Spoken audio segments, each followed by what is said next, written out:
Yeah. May I also request the others to please settle down?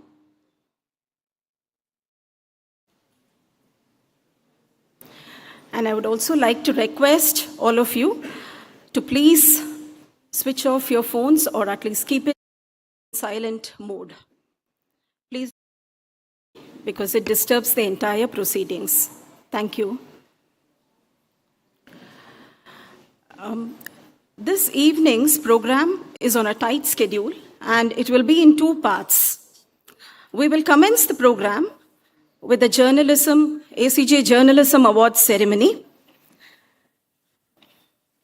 Hello. We will commence the program with the ACJ Journalism Awards ceremony, followed by the convocation of the class of ACJ 2024, beginning with the delivery of the Lawrence Dana Pinkham Memorial Lecture and then the award of the diplomas.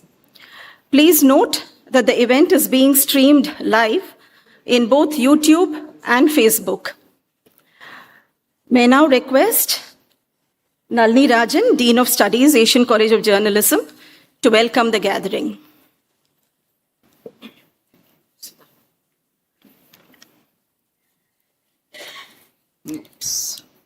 Hello, and a very warm welcome to all of you who have gathered here for the convocation of the class of 2024.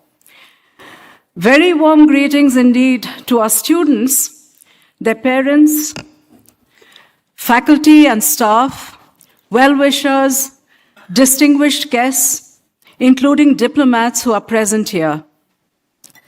I particularly welcome Jeanette Rodriguez, Managing Editor, South Asia, Bloomberg News. Two of our trustees who are present, Mr. N. Murali and Radhika Menon. And of course, Nikhil Kanikal, convener of the ACJ Awards. Today, as you all know, belongs to our students. And on the happy occasion of our convocation, which also happens to be World Press Freedom Day, we have a very distinguished chief guest, Professor Ganesh Devy, who will deliver the Lawrence Dana Pinkham Memorial Lecture on Media in Zero Gravity, the Word Without the World. Okay. Please honor Professor Devy.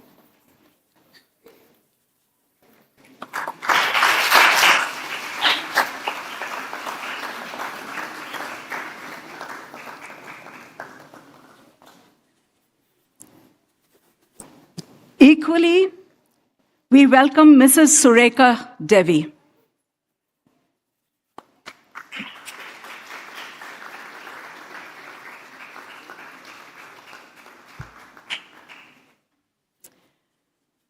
Before we have the pleasure of listening, thank you, that's great. Before we have the pleasure of listening to Professor Devy's speech, we have a very important event, namely the ACJ Journalism Awards 2023. These awards have been vetted by an eminent jury chaired by Mr. Rahul Jacob, who himself is a veteran journalist. Yeah, please honor.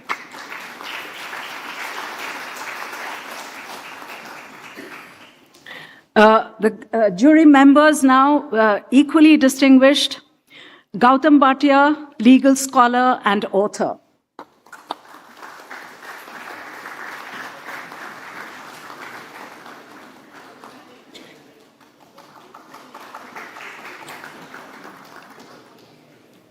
And Ammu Joseph, independent journalist and author, as well as being an old friend of our college.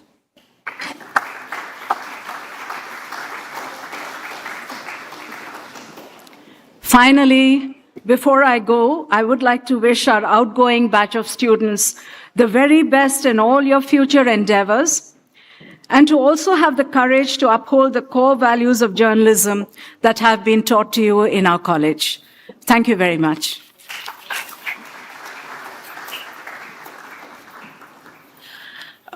May I request all of you to settle down quickly, please? We will not be able to start the program. There are seats in the front. Please come forward.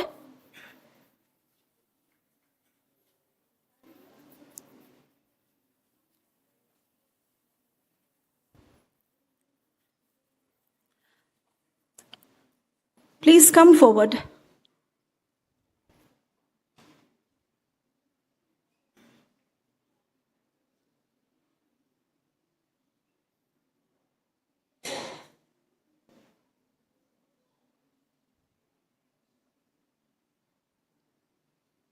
Can you please settle down towards the left? Please settle down there.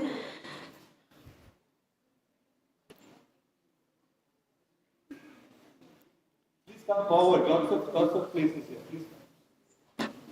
There are a lot of empty seats in the front. Please come forward.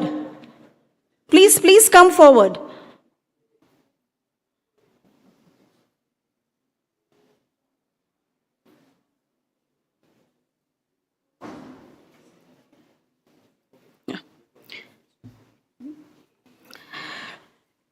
Yeah, may I now invite our chairman, Media Development Foundation and the Asian College of Journalism, Mr. Shashi Kumar, to make some introductory remarks.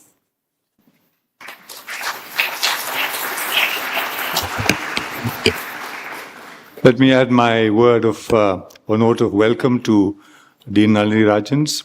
It's indeed a unique occasion for us, not because we have the Convocation Day, which is of course unique every year, but that we are doing it for the first time in our own auditorium here at Subbulakshmi Auditorium. This is the first time we're having the Convocation on the campus. Earlier, we used to hold it in a public auditorium outside. This year is a very challenging year for us because as I speak to you now, I was just reading the World Freedom Press Index report. The latest one for 2024 has just been published or publicized, which, as you know, is the annual auditing of the way freedom of the press operates in different parts of the world. And there's a ranking. And the last year, India was 161 out of 180 countries. And this year, you'll be happy to know that we have managed nudge 2 slots higher than that. It's 159 out of 180. But nevertheless, in a very despondent company of tyrannies, banana republics, authoritarian regimes, autocracies, which is not where India as a democracy belongs. So that is what journalism is all about, the reality check on journalism in India. And therefore, what our students who are here in good strength are going to go out and do there is going to be so much more critical and so much more crucial to our democracy, to our rights of expression, freedom of speech, and I can't overemphasize the importance of that. As in previous years, as we gather for the Convocation event, the campus placements at the college would have just been over, and they are just over this year as well. And normally we are able to report 90 plus placements on Convocation Day, and soon thereafter, within a month, we achieve 100% placement. This year, there has been a disruption because of the elections, and therefore, we have two courses, as you know. One is the ACJ Integrated Multimedia Program, Postgraduate Diploma Program, and the other is the ACJ Bloomberg Business and Financial Journalism Program. Both are postgraduate diploma programs. In the ACJ Bloomberg and Financial Journalism Program, for the 7th straight year, we have had 100% placement. And that's happened in the course of a day and a half or 2 days at best, as part of the campus recruitment process. In other words, the demand was far exceeded the supply, as far as we are concerned. In the ACJ Integrated Journalism Program, as I speak to you now, 70 to 75% of our students have been placed, but this is addressed to those who have not been placed yet. And that's a very crucial, important. Yet is the operative word here.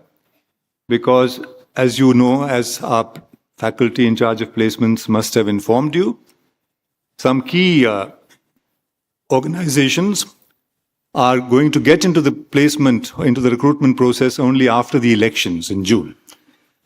As I said, we have had a disruption because of the elections, and the elections have been so prolonged, it's over 3 months, and therefore it seems to have also affected our placement and stretched it perhaps towards June, when I'm sure all of you will also be placed. And being placed later is not necessarily a bad thing. From our previous experience, many of our students who are placed later, just because the recruiters came later, sometimes end up with jobs which are better than the ones who are placed earlier.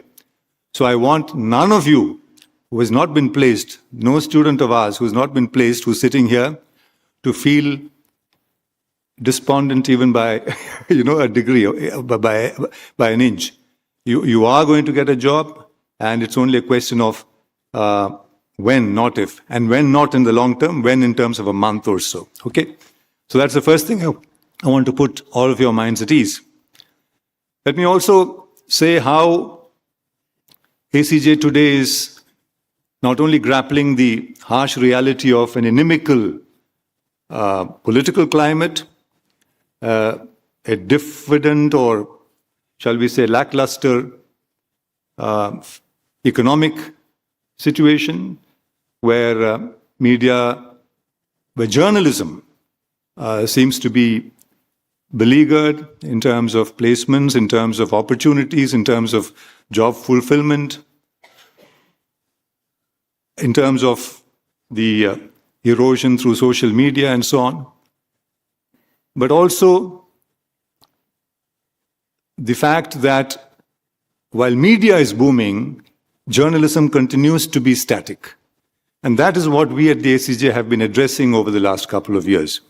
We are increasingly looking at ourselves as part of the media ecology, the emerging media ecology. And in that ecology, the opportunities are tremendous. We have been innovating and reimagining and reinventing, if you like, a curricular program in order to be in sync with this shift that's taking place in the media ecology, so that our students are ahead of the curve in terms of the industry. Many of those who come to recruit here do so because they know that in terms of savviness in the digital realm, in terms of multimedia skills, in terms of the newer elements in journalism like data journalism, now artificial intelligence and so on, our students tend to be ahead of, shall we say, the rest. And that's a conscious choice because we know that journalism in the old tried and tested method, also, although its cardinal values and core principles remain the same, cannot stay where it is. We have to redefine ourselves in terms of the buoyant media out there. And that has been our attempt, and I'm sure our students, our alumni, will, from the immediate experience of the previous years, we know that they have moved into those newer areas. Some of them have become entrepreneurs. Many of them are probably getting into startups. So these are the opportunities that I wanted to share with the guardians and parents of students here, as well as our invitees, guests, and well-wishers.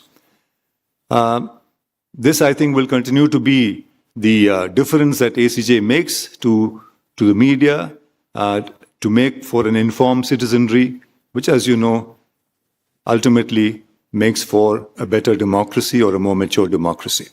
These are just some thoughts I wanted to share with you, and I want to assure you that I'm sure that our students who are moving out into the real world will keep the flag flying as the motto that was invented by the students themselves and perhaps by the faculty.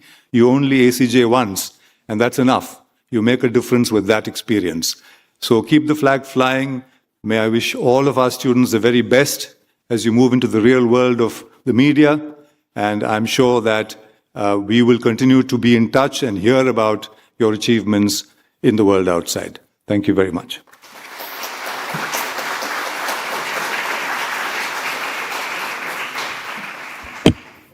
May now invite Mr. N. Murli, Trustee Media Development Foundation, to make his introductory remarks.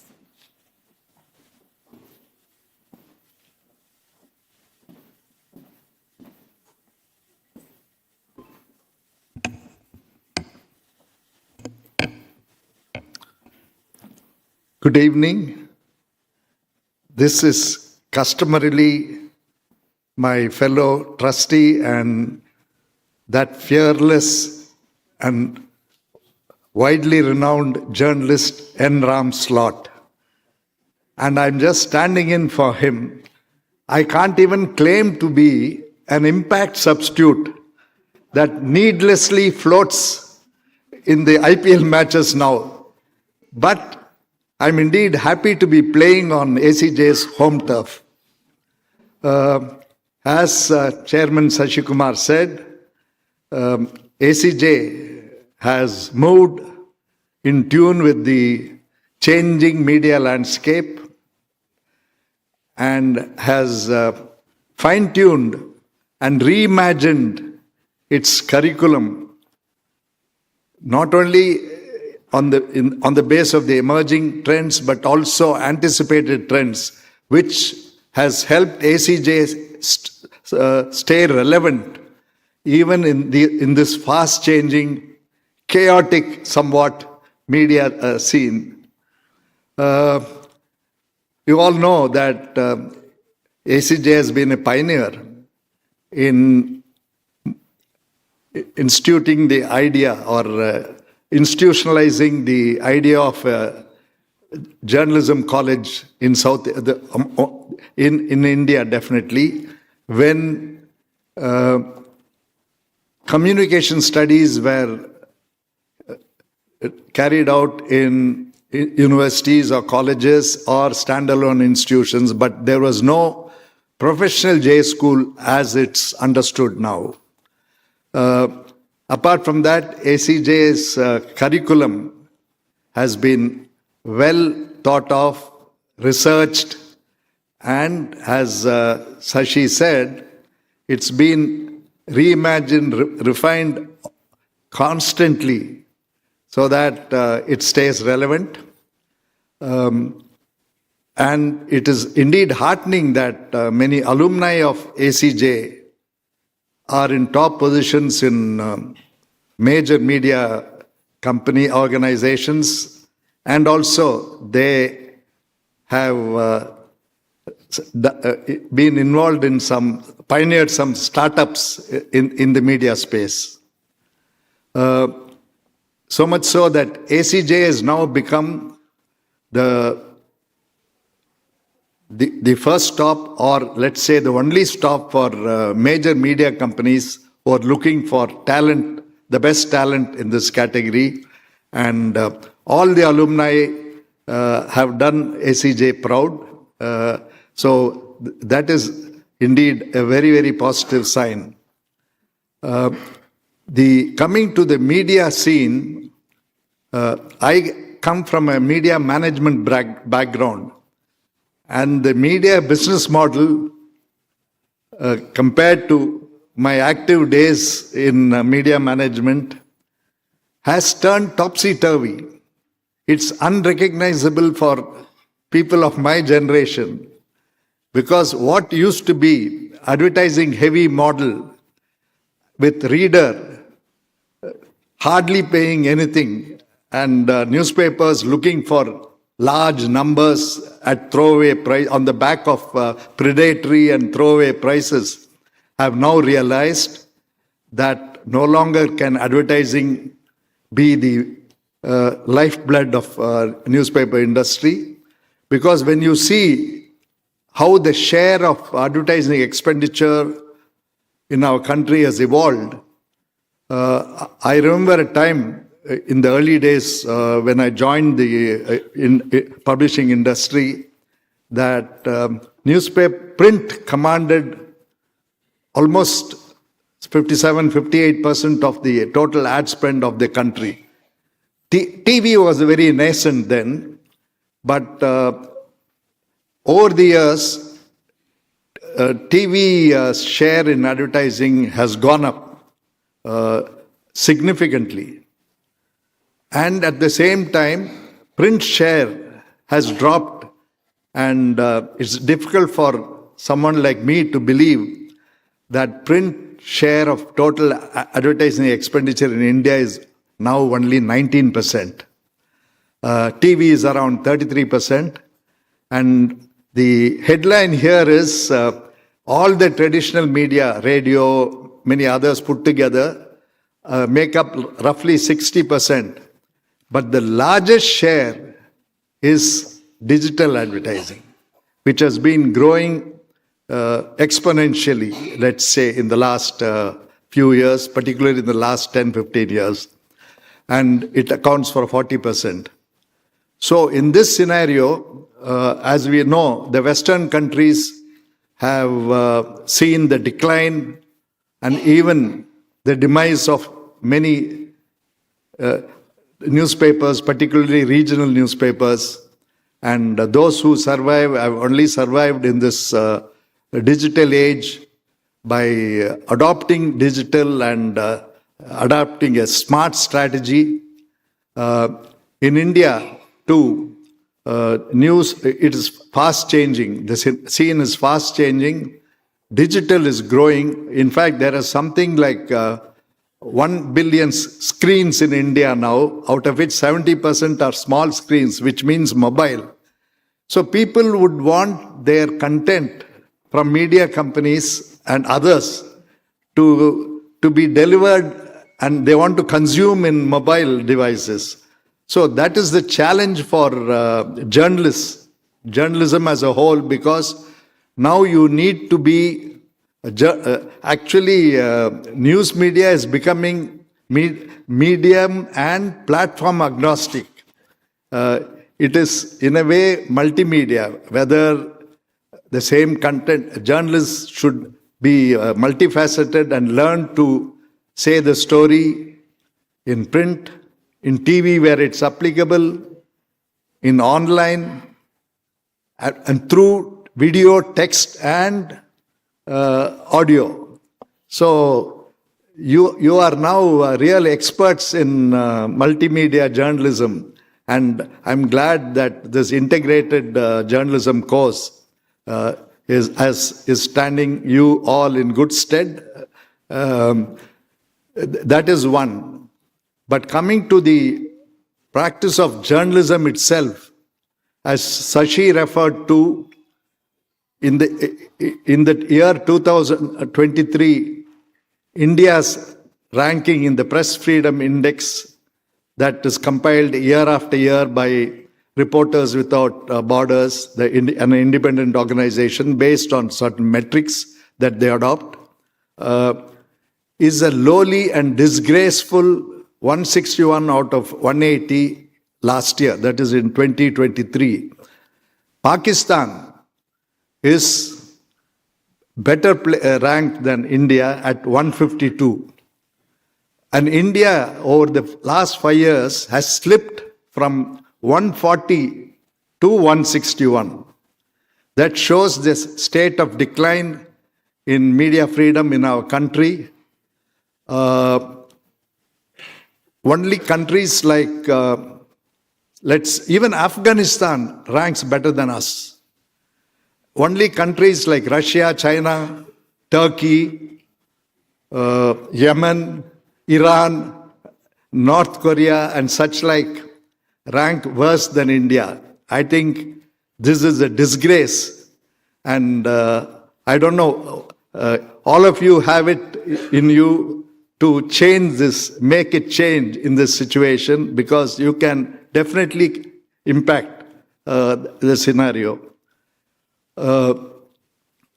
The other thing I would like to say is, in this time of misinformation, disinformation, fake news, deep fakes, and propaganda and mass delusion, it is the responsibility of journalists, particularly you who have a whole career and a whole world of opportunities before you, to make a change, to stick to fact-checking has become a very critical part of journalism now, because as George Brock, this media scholar, has said, even though the context might change, the core activities that journalism involves remain the same. That is, and they are the irreducible core. They are verification, sense-making, witness, and investigation. So, I think fact-checking has become very critical indeed in the pursuit of journalism, particularly in the age of fake news, deep fakes. Social media is rampant now with all sorts of things, and in place of a few trained editors and publishers, you have millions of people who can create their own content with impunity, leading to hate speech and other real-world consequences of bigotry, of ethnic strife, of polarization, what have you. So in this scenario, I think your task is cut out. As graduating students of this institution, which is known for its journalists imparting the journalistic values of independence, truth saying, credibility, and verification, and investigation. So, with all of you, with your inherent talent, definitely, and also with the skills you have learned during your time at ACJ, and also armed with the tools of technology and journalism at your command, I think you can make a difference to what otherwise appears to be a dismal scene. But all of you have enormous responsibility, but also exciting opportunities in front of you. As Sashi alluded to, it is not just a narrow media space any longer. You had a wide ecology where depth and breadth matter. And I think all of you have a great future ahead. And as far as placement is concerned, we are proud that so far, and even this year, I have no doubt that the placement, even in the scenario where media is in, many people would say, structural decline, there has been, the placement situation has been really heartening and healthy. And 100% in the case of ACJ Bloomberg Financial and Business Journalism Program for 7 years running since the time it was started. And that is the case with the integrated program too. And this year, particularly, naturally, elections are so long drawn out. Never in the history of India have elections been stretched to 2 months like this. I don't know. I wonder what will happen if they have one country, one election scenario. I hope it doesn't come about.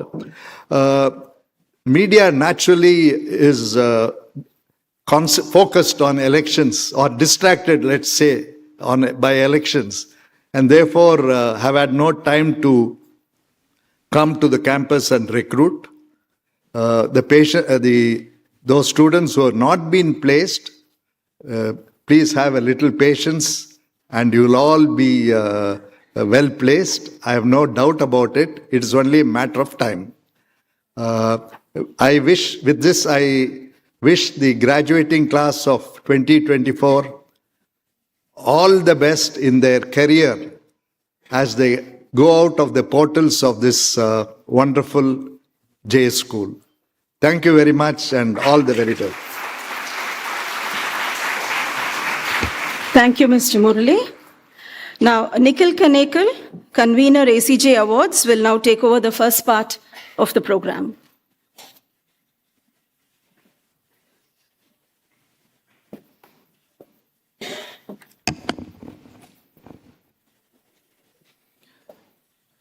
Good evening, ladies and gentlemen.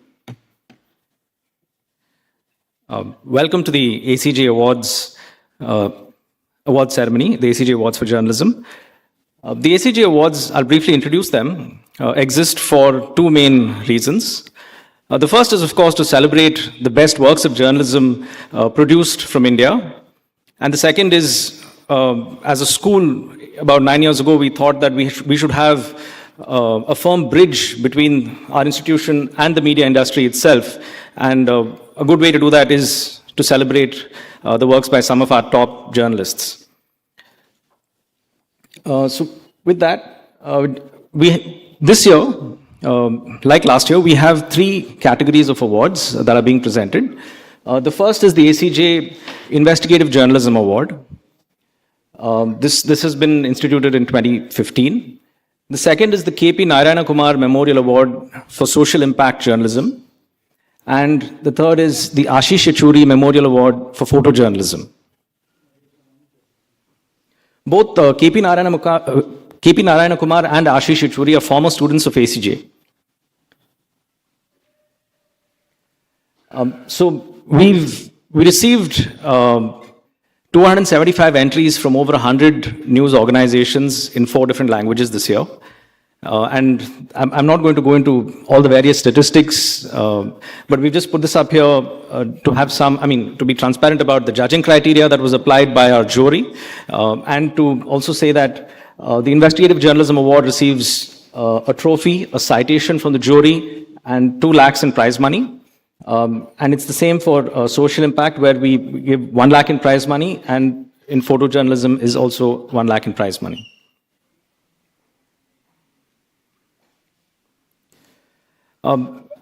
I'd be remiss if I did not thank my colleagues at the ACJ, whose names are up here, who helped us comb through these various entries by composing themselves into a preliminary jury. And our sincere gratitude and thanks for putting in this hard work to bring the level of professionalism and making this award a really highly sought after one by many journalists in the profession. So thank you to the preliminary jury members who are all a part of the ACJ faculty. For this year's edition, this is our final jury. I'm going to briefly introduce them. As the jury chairperson, we have Mr. Rahul Jacob. Rahul Jacob is a former Hong Kong bureau chief and South China correspondent for the Financial Times. He started his career as a reporter for Fortune magazine in the United States and is now an op-ed columnist for Mint. He was the travel, food and drinks editor of the FT Weekend in London and is an author of a book of travel essays called Rite of Passage. Ammu Joseph is an independent journalist and author based in Bangalore. Among her publications are 6 books, 2 on gender and media, 3 on gender and literature, and 1 on gender and terror. She has contributed to many other books, among other publications, both Indian and international. She has served on the visiting faculty of several institutions of media education, including this one, and is the founder member of the Network of Women in Media in India.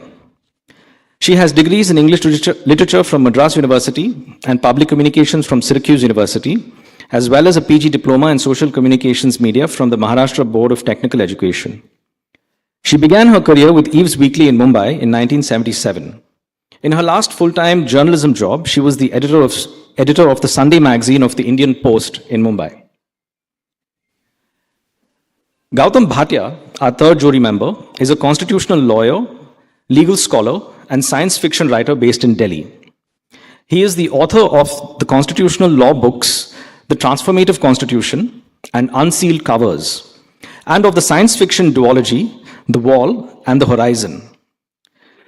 Gautam has 4 law degrees, 1 from the National Law School of India, University, Bangalore, 2 from Balliol College in Oxford University as a Rhodes Scholar, and 1 from Yale University.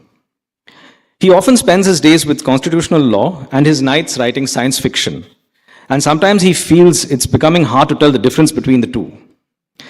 He is presently in the process of finishing his 3rd novel, science fiction inspired by the death penalty, and he hopes that might finally bridge the gap between the two worlds. So, welcome to our distinguished jury who have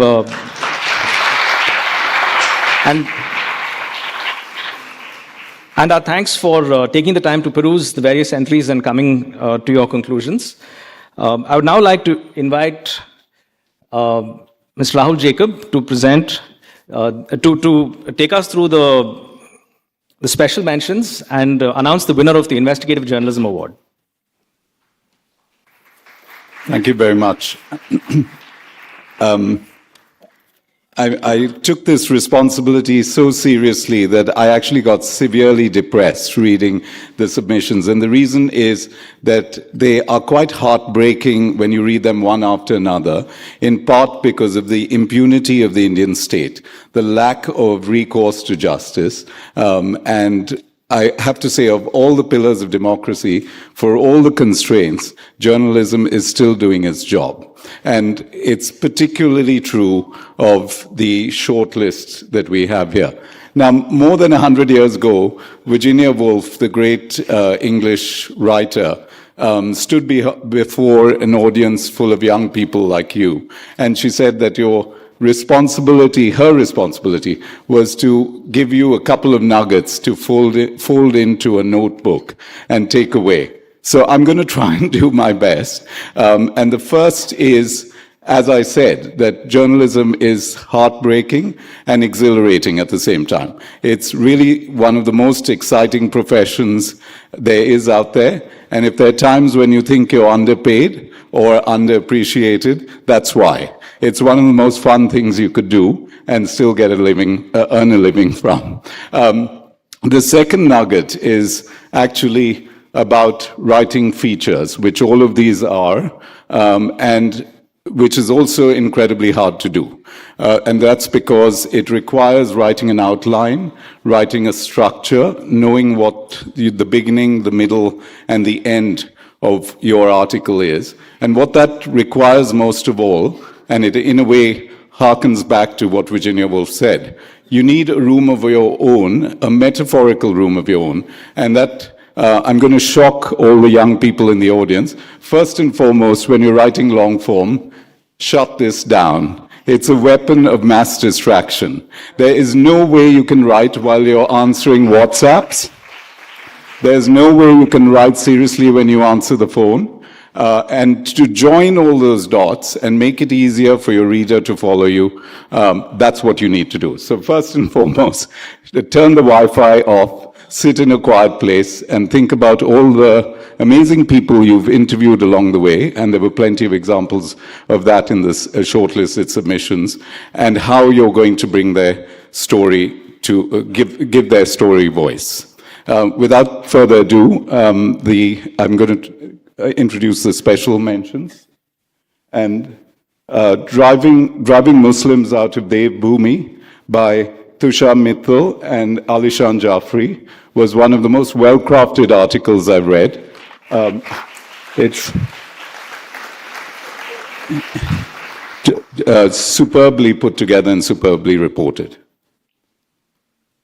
Cough syrup killed scores of children. Why no one has been held to account by Jennifer Rigby and Krishna Das is, of course, about this scandal.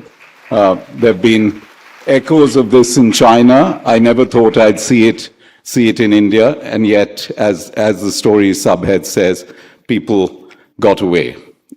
Then finally to the ACJ Award for Investigative Journalism, which goes to Tapasya and Nitin Sethi.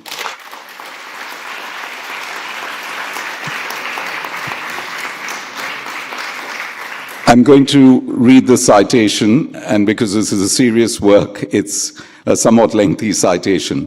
Forests for Profit is a role model of investigative reportage, The three-part series meticulously shows how accessing documents from Parliament and government ministry communications can be the foundation for groundbreaking journalism.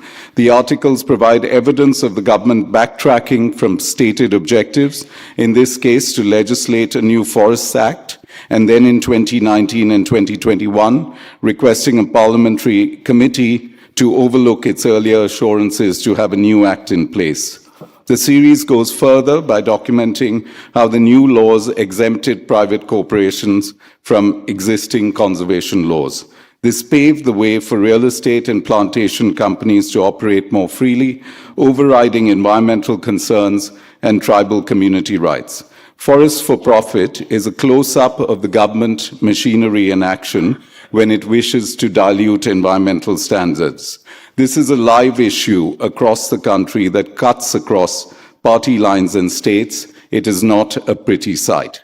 This series also helps underline the validity of the Parliamentary Committee on Government Assurances Oversight Powers. This is a much-needed example of one pillar of democracy creating stronger scaffolding for another. The Reporters Collective accounted for 4 of the 12 shortlisted entries for this award, a remarkable achievement. The Reporters Collective team of Tapasya and Nitin Sethi richly deserve the ACJ Investigative Journalism Award for this masterclass in holding the government to account.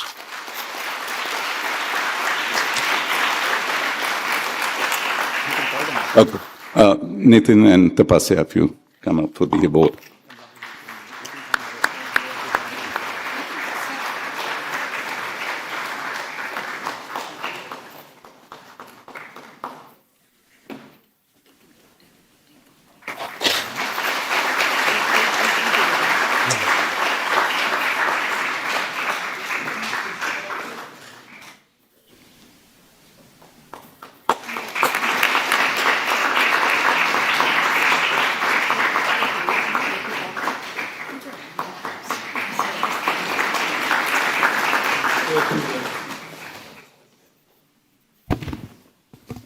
Thanks to the jury and to ACJ for this award. It's really great to receive an award for investigative journalism, especially at a time when mainstream, rich and powerful media in India has not only relegated its responsibility, but also been complicit in hateful, unfair, and vile propaganda. I thank ACJ for having this category for journalists, investigative journalists who work on a story for months. It is highly motivating to have a chance at recognition. The award is for a series on forest governance. There are millions of forest-dwelling and forest-dependent communities in India that every day fight to protect their land and resources from being snatched away. The law has constantly been twisted and turned for private profit over the rights of these people. And while we as journalists write about it, it is their struggle, their everyday struggle, and the hard work of some well-intentioned people who fight arduous legal battles and have in this case been able to secure a favorable judgment, a favorable order against some changes to the Forest Conservation Act. For this series, I thank my entire team at the Reporters Collective. We are a small team of 7 people, and every story has the labor of every one of us. I thank Nitin Sethi for his constant mentorship and guidance. I think today the award that he receives is not just for this series, but as somebody who has taught investigative journalism, has taught his skills to many students and early career journalists like me. I thank our editors. She's saying this because I'm standing behind. No, I thank also our editors, all of the editors at Reporters Collective. Anup George Philip, who has edited this series, Furkan, Mayank, for their intense relationship with language, facts, details, and for doing all the behind-the-scenes work that allows us to write in peace. I thank Harshita Manwani, my colleague, for tirelessly coordinating the publication and social media for our stories. And big thanks to Shri Girish Jalihal, my colleague, for his gritty investigative work and for his discipline that inspires me every day to do better. I thank everybody who contributes to the Reporters Collective in any way. And lastly, for the students of ACJ who are now going to set forth into the world as journalists, journalism is going to be really painful, whether it is filing a story a day or working on a story for months. So brace yourselves for that. Journalism is much harder for people who have mental health issues, people, for women, for people who do not conform to gender, for people who come from oppressed castes and communities. It might take you much longer to reach somewhere somebody else reached quite fast, but do not allow it to define your worth as a journalist. All the best, and thank you again. Oh, don't go. Don't go. Come, can I take another minute? Yeah. I think, sorry, I have to say something. The thing I didn't want to say and I won't is any lament for journalism and what's happened to journalism in the last decade or so. I think there's so many occasions that we cry and weep about journalism that sometimes it's not worth it. I think what is worth remembering sometimes is the institutions of journalism in India might have crumbled, but individuals really haven't. In fact, to me, they've actually come out looking much better than they did when we were around as young people. If you look at the average age of journalists who are doing fantastic work, and Tapasya's and other colleagues of mine are examples, they're all in the age of 25 to 35. It isn't people in the age of 50s who are doing grand journalism. It's actually young journalists doing really superb work at a time when institutions and the scaffoldings are giving away. And to me, that's a great sign. Times are tough. Yes, the governments aren't very keen upon journalism happening. The business of journalism itself is, as Mr. Moldi said, is crumbling a little bit. But if you look at it penny for penny, for the amount of money that's thrown at journalists for them to do a certain job, what they end up achieving in India is quite spectacular. Rupee for rupee, what they produce to hold the powerful accountable, it's quite stunning. There are few democracies who could say that even under these crumbling circumstances or difficult circumstances, individuals are able to stand up and deliver day after day. It's fine to lament about the crumbling of the institution, but I think there should be days to just celebrate individual spirits who just don't give up. I remember my cousin used to ask me, why do you do it? Do you want to hold the government accountable? And there's these lovely phrases we all throw to get some donations, and we do want those donations for Reporters Collective. But I think most often it is for just the love of it. There is something about loving life in a way that you want others to live that life. You have certain imaginations of how we should be and what we want others around us to be. Journalism is a good tool to perhaps try and deliver it for others. Agree? Sometimes she disagrees with me, then I have to back off. And at times, I think it's just the need to tell your story. What you see around you, what you face, and that you love life enough that you need to share it in a certain way. I think the three challenges, too, we talk of very often. One is obviously the nature of the government and what it does to us as professionals, the risks that it brings to our personal lives. Two, the business of journalism. But I think the third challenge I feel at Reporters Collective we always talk about is much a long-term challenge of saying, how do we survive this period and keep the logic of journalism alive, rebuild that social contract between society and journalists in a longish run? Not just react to the circumstances that exist today, and we do need to, but how do we in the long term retain or rebuild that social contract that gives credibility to young journalists to stand up and to do their things, and for societies to back them up? To us, I think very often that daily survival of finding donations, funds at the Reporters Collective to live is quite fair. It's tough. But this longest question, I think for all of you who are going out, you will end up in this very polarized world, going out as students and reacting very strongly to what's happening right now.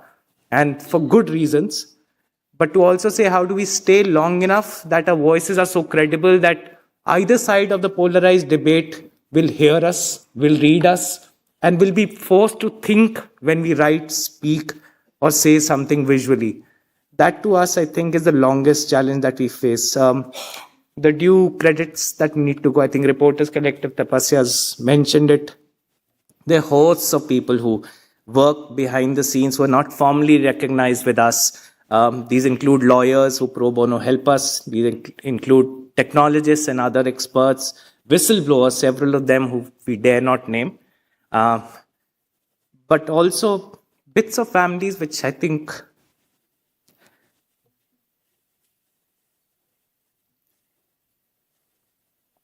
sometimes lose more than we do. In my case, my wife and my child.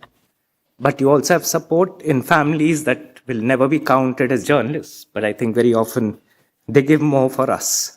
In my case, my family in Hyderabad, Pasighat, Arunachal, Imphal, and in Delhi. It takes a whole lot to do this journalism. It's not just about finding the money. It's not about whether you get scared. All of us get scared. I think Tapasya and Girish talk, these two of my colleagues talk very often about how often they get scared and how often next morning they come out and do it yet again. But it's more about the costs you pay in less of these physical ways, but the costs your families end up paying in these strange ways. And yet they are more romantic than we are to say, go and do it next morning again. So this award is really worth it because it assures them it was perhaps worth doing it day after day. Thank you.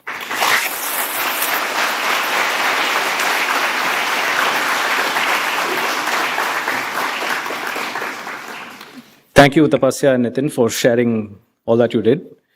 I'd now like to invite Gautam Bhatia to please announce the winner of the Social Impact Journalism Award.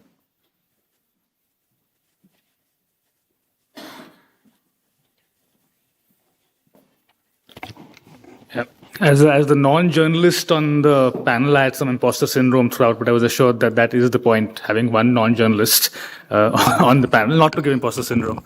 So first, the special mentions for the social impact journalism category. This is Sonil Matharu in the print. Punjab youth are unemployable. The state doesn't have a Bangalore Hurricane either. Very rigorously researched and extensive and granularly detailed piece. I would recommend reading it. That's the first one. Second one, Shreya Raman in the Scroll, Inside the Hellfires of India's Brick Kiln Industry. Something we often hear about in passing, but this is a proper investigation into it. And Long Shadows in the Sunset, a piece about the LGBTQIA plus community. Something that especially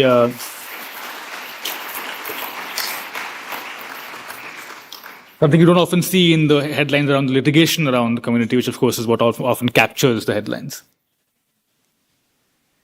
And now for the winner of the award, it's Akhilesh Pandey for Dangerous Waters.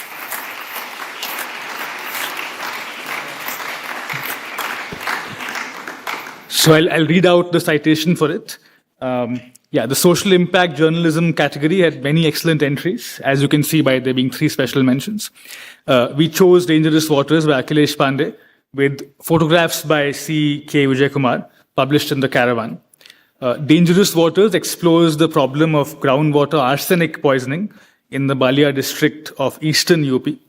And as the jury, we were struck not only by the depth and the rigor of the reportage, but I think most of all by the doggedness and the persistence with which Mr. Pandey stayed with the story. So when you read it, you'll see that he spent 4 years traveling in Balia to investigate, and the empathy with which the story is written, interviews with survivors, family members, and so on. What emerges from Dangerous Waters is a narrative of structural administrative and governance failures, which is, of course, the macro picture, but also equally importantly, the human impact of those failures upon individual lives and the lives of those who are close to the individuals who are affected and suffer from arsenic poisoning. So it takes both the long view and the direct view. And in the best traditions of social impact journalism, while the report is focused on one specific village, which allows the writer to weave in the individual story, the findings have implications that go far beyond one village. It's both with respect to arsenic poisoning in that specific area, but also more broadly in the state of UP as a whole, and also how the officials and the state agencies do or do not deal with these problems. So for all those reasons, that is our winner, and may I invite Mr. Pandey to come on stage for the...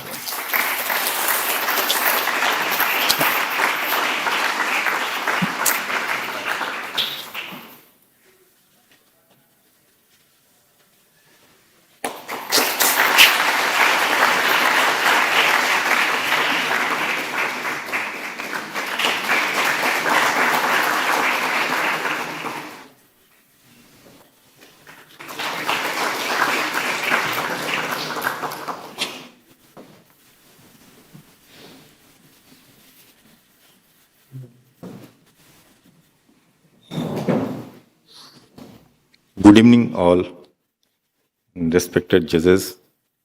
I'm Ganesh Devy, sir, whom I talked a lot earlier for my pieces in tribal status in UP.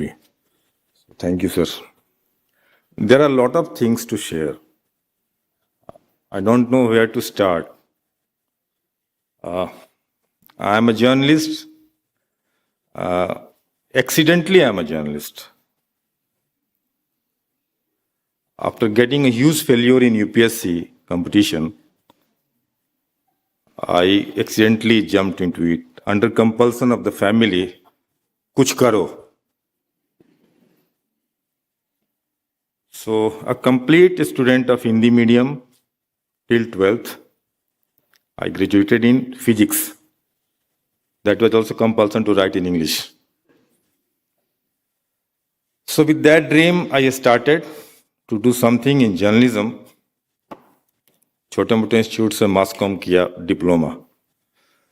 Fortunately, I met Kuldeep Nair, and he offered me to do some research on Balia, 1942 regional revolution. Though I was a civil service aspirant, I was good in research, so I started researching that. In 2007, I joined a tabloid of Dainik Jagran, English tabloid. And at that time, I was not aware about how to type. So I used to write in Hindi and then translate. And entire day, I used to type that one story, lifestyle story and all. So now the story starts from Asian College of Journalism. How? With the dream to work in Hindu. Though I was a reader of Hindu for last 20 years, I went to Hindu office in PTI just to search a person contact. Ranmat Singh, I would like to name, he was on news editor there, now retired. I went there to meet him because he was a relative of someone in my village. And I was nervous because I was standing at the reception and standing for half an hour. Then he came and he asked me, yes. So I was out. Not aware about yes, aware of haan boliye. So I'm just sharing this because you all are aspirant and ambitious. I was ambitious to do work in Hindu, a dream organization. He said, let me tell in Bhojpuri, like he told in Bhojpuri, Asia na hoi. Kahe? Asian School of Journalism ke laike avelan sa. Now Hindu takes only students of Asian School of Journalism. And my dream finished. Okay. I kept trying to meet people, to get some network. Even my community stories were being followed up by the journalists in Hindu and other media houses, but no one wants to take me.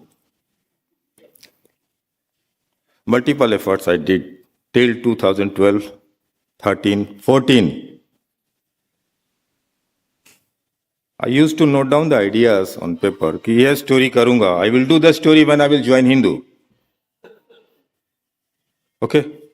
So one idea which I wanted to write in Hindu, I shared one of my friends. I wouldn't name. He was at some position there. कि भाई ये idea है, कोई बात नहीं. I'm just expressing in Hindi, मैंने जो उससे बोला, कोई बात नहीं मुझे मत लेना, but इसको छाप दो. Don't give me byline. At least that satisfaction I have in my life कि हिंदी में छपा. Not happened. I was broken heart. In 2018, I was working with a community web portal, cityspidey.com, and under Sitaraman Srinivasan, who is in Pudiya Thirumarai channel. So I asked him, sir, this is the idea. Though the idea is out of the domain of the portal, but I want to write here. It's enough. The idea is with me for last 6 years. I wrote the story, and the story was tweeted by Hartosh Bal. And he picked me. This is the story. He picked me from the street and offered me to write for Caravan. And now I'm here.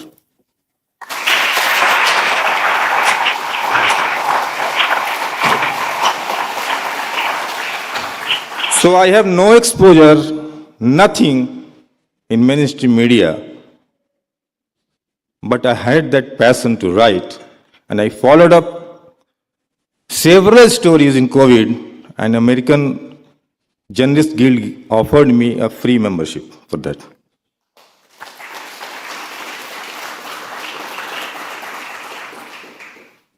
This year in February, in the background of this water story, Pulitzer offered me the fellowship.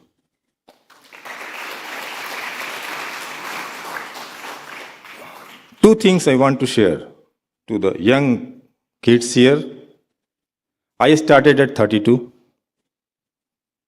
That was late. But I thought I have to complete things in my limit. I have to work hard, double, triple, multiple times. Then the journalist to whom I have to compete, like sitting there, the wonderful journalist, their body today, Tapasya.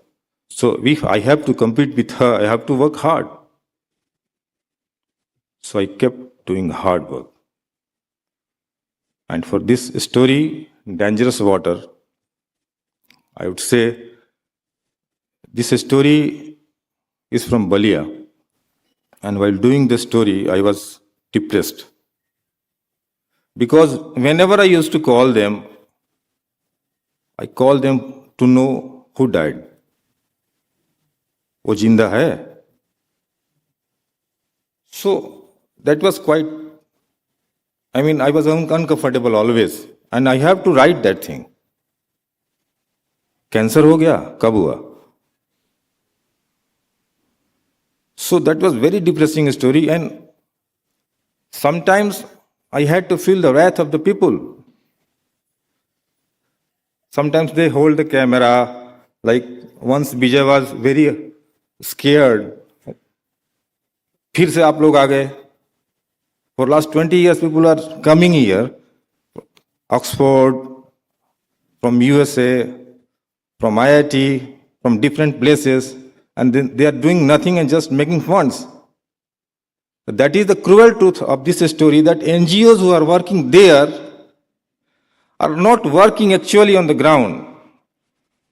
They are working partially, but they are earning more funds. That is the cruel truth of the story. So this is a very painful story, and this story I did to follow up a story written by Center for Science and Environment in 2004. I was reading that story, and I took the cases of 2004. And after 18 years, I approached them. When I approached the doctor of AIMS, the time is changed now. That time, the doctor of AIMS, who is now retired, Dr. Neena Gupta, she approached CSE to write the story because that was a new case in Balia. Balia was not known for arsenic. And on that story, the then DM filed a case on CSE. When I approached Neena Gupta after 18 years, she was surprised. How? So, I would like to say to all the aspirants here, journalists, the future journalists, when you read anything, just keep the facts with you. Who knows? The story of today's The Dangerous Water will be a bigger story after 10 years, written by someone else. Better than that?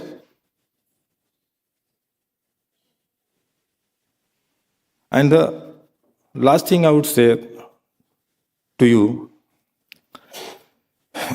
have vision. What you have to do after 3 years, which idea you have to develop after 3 years, you have to start thinking today. I do that. And my mentors groomed me like that while preparing for civil services or in doing mass communication or journalism here. So, I will conclude with a mention of Albert Einstein, which I like most. Einstein, when he was 14 years old, he wrote a letter to his maternal uncle. He wrote a letter with 5 pages attachment at a 14 years age. He wrote that I am writing a letter to you after a long time with the attachment of these 5 pages. I don't mind if you don't go through it, but I'm sure that you would be happy that your nephew is not a lazy correspondent. The ideas there in 5-page attachment are naive, but those are the ideas. And in 1950, Einstein accepted that those 5 pages developed as theory of relativity. So, the last word, just have a vision what to do after 5 years or 10 years. That will be another theory of relativity. Thank you.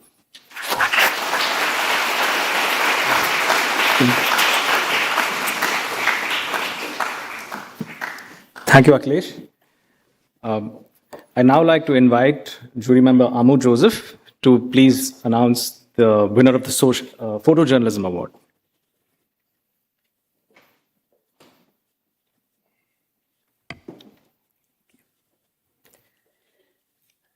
Good evening.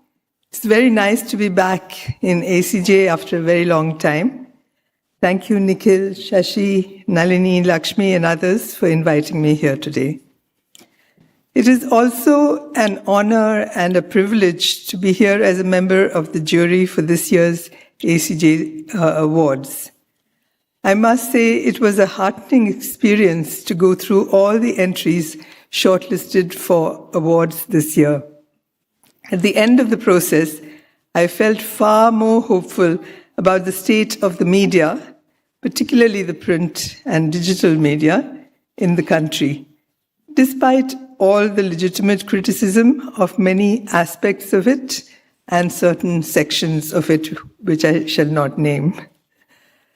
Now getting to the citation, each of these 6 entries for the Ashish Yechuri Memorial Award for Photojournalism, shortlisted for the jury to consider, was eye-opening in different ways. They also reflected heartwarming concern for fellow citizens, their suffering, as well as their resilience. In the end, it was Sudeep Maithi's outstanding photo essay, in Frontline magazine, headlined "The Hungry River in West Bengal Eats Up Homes Overnight," that was selected for the award this year.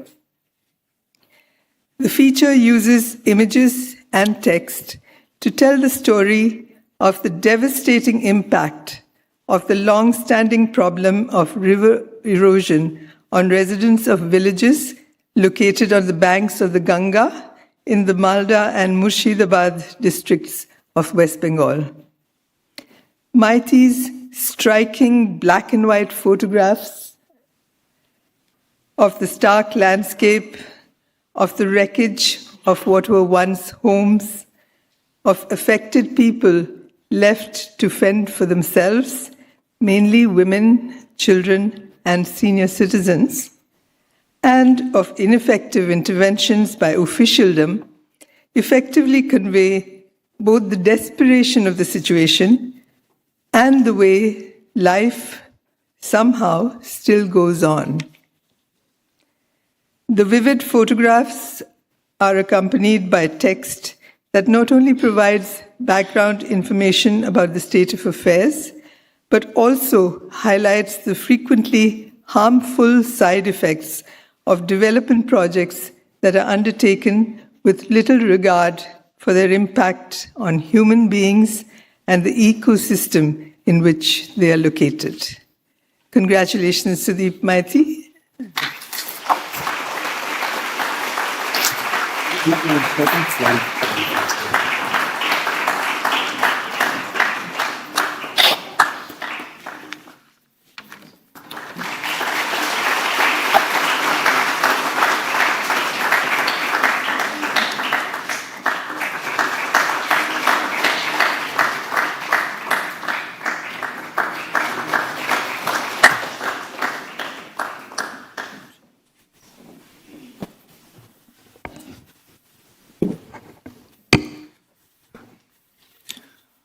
First of all, good evening to everyone, and I want to thank MDF and ACJ for organizing this event, and also I want to express my gratitude to the esteemed jury.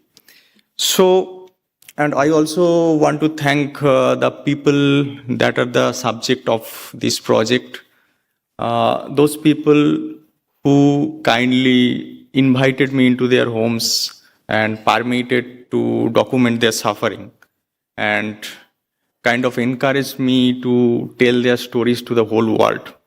And I'm forever grateful to them. So basically, this project on Farakka Barrage, which is a very important one because it kind of connects the North Bengal to the South Bengal. And it has a lot of positives in the region, but it also has a very sinister side because a lot of geographical studies shows that because of the barrage, the river is going under a transformation. Its flow is being halted, and so it's trying to course its way out. And as a result of that, a lot of erosion is happening in the adjacent areas of the village. And so every monsoon or post-monsoon, there are a lot of erosion that is happening, and a lot of acres is being eroded overnight, and hundreds and thousands of families are being homeless, overnight. So it's like, imagine like you are a person in that area who lives in the riverside, and you have everything, like you have some fields, you have your agricultural field, you have your family, you have your own house and everything. And under one night, it's all gone. So what do? So the head of the family, the man, goes to the other states for daily wage work. The son maybe go to the brick field to work as a child labor, and maybe the daughter is being forced for a child marriage, and the women of the household left. They work in the dangerous tobacco rolling industry, which is very dangerous for health. So, one event of erosion basically destroys the livelihoods of a family forever. And as we can see, as a lot of development projects are happening right now, which have no consequences or no thoughts of the people who live there. So my intent was to show that is to put a human face on this tragedy, because a lot of news reports and a lot of stories have happened on this in the past, but I felt that all of them was lacking something, and that is the human angle of that. You can gather a lot of statistics from that how many acres have gone, how many families are affected, but stories like this needs a long-term commitment to those people who are living there, who are surviving the crisis. And my intent was to, portray their life, and not only portray them as a victim, but also their resilience. So my story is on that. And also I want to mention that this story was not meant to be published in the Hindu. So basically, when I did this story, I kind of didn't know anyone in the industry. I didn't have any contact in the Hindu. I somehow got from a Twitter post that one editor of the Hindu, and I mailed her. I said that, I have a project. Will you please look at it? And she somehow saw the potential in that, and then the story got out. So, this is I don't want to call myself as a photojournalist. I want to call myself as a photographer who documents people's stories. And for this project, I want to continue this. This is not a project like another story for me. I want to continue this for the foreseeable future, and to dig deeper into this issue, like other issues of the erosion that is happening. And I hope that those stories I can cover with the same passion, honesty, and dignity as I have here. So thank you again, and please have a great evening.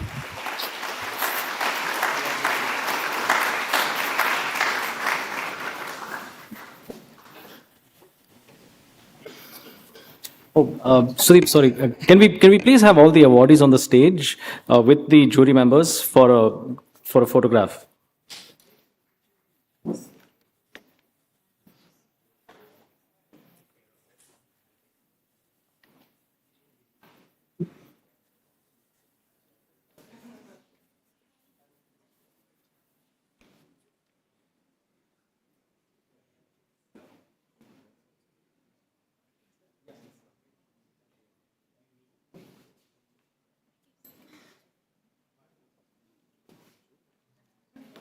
Come.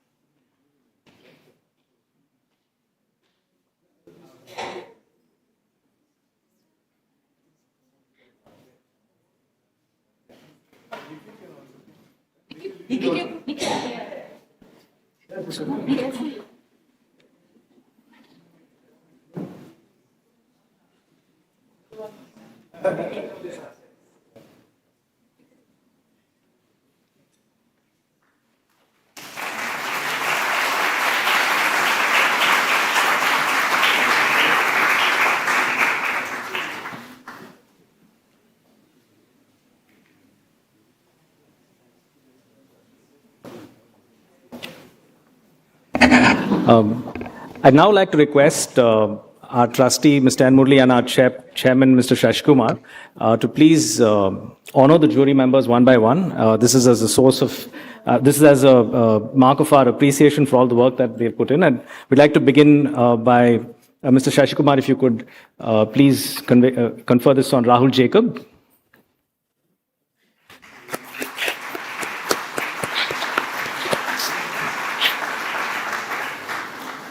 And on Mr. Gautam Bhatia as well.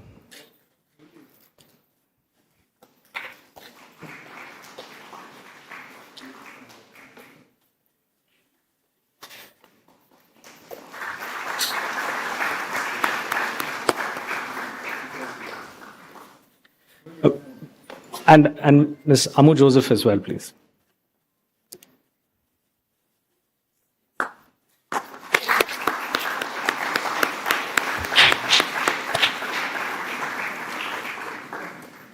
I want to say something. I'm interrupting, but this is an impromptu interruption. To say two things. One, our friend Sudeep Maitri didn't know that the editor he spoke to, perhaps in the Hindu or the Frontline, is here actually. Vaishna Roy, who's the editor of Frontline, happens to be here. I don't know whether Sudeep, he knew that. There she is. So, yeah, that was one. And the second is, this is, the person who, ever since we started the ACJ Journalism Awards in 2017, I believe was the first. 2015. It has been piloted, it's been convened, it's been held, it's been organized so efficiently by Nikhil Kanekal. But for him, we wouldn't have had this award program going on so well. Today, it is one of the prestigious awards in journalism in India, and so we owe a lot to Nikhil. And what the sad part, the flip side of it, is that Nikhil is not going to be there next year to do this because he's going away to Canada later this month, and so that's going to be a big loss for us. Our loss will be Canada's gain, I suppose. So we want to also express our gratitude to Nikhil for how wonderfully he's got these awards going, and it'll be a hard act to follow, but we'll continue to keep troubling him wherever he is when we have run into trouble, to guide us to keep these awards going in the future as well. I'm going to request our trustee, Mr. Murli, to, as a token of our gratitude, to present a memento to Nikhil.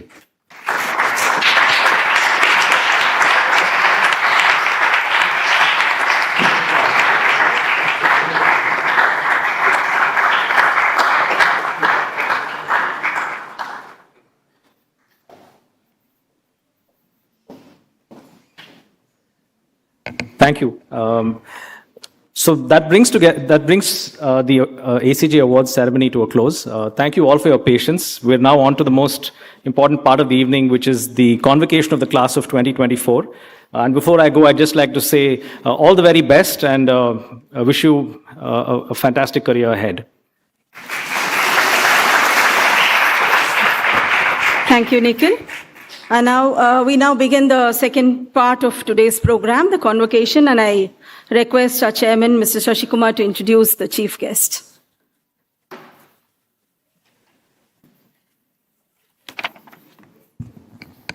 Thank you very much. Before I begin to introduce our distinguished chief guest, can I request our friends in the console there to keep the light on the podium and try and diminish the lights where we are sitting, because unlike you, we seem to be getting hot under the lights. So if that can be done. But we want the light on Mr. Devy, Dr. Devy, when he's speaking. Yeah, just reduce it. Don't remove it altogether. Thank you. Yeah, but you... little more.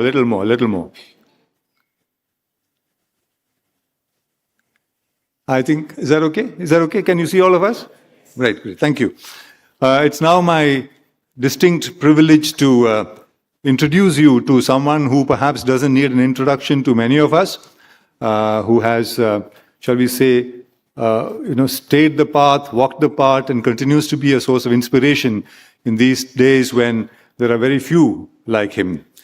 Professor G.N. Devy, currently Senior Professor of Eminence and Director of the School of Civilization, Somaiya Vidyavir University, Mumbai, has been a distinguished academic, writer, and public intellectual.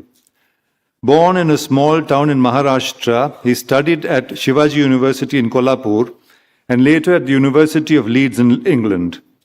He began his academic career as professor of English at the Maharaja Sayaji Rao University of Baroda. During the 15 years of his academic life in Vadodara, he won several distinguished fellowships, but he soon gave up his university job to work with Adivasi communities and on marginalized languages. For doing this work, he established the Bhasha Research Center in Vadodara and the Adivasi Academy in Tejgade on the border of Gujarat and Madhya Pradesh.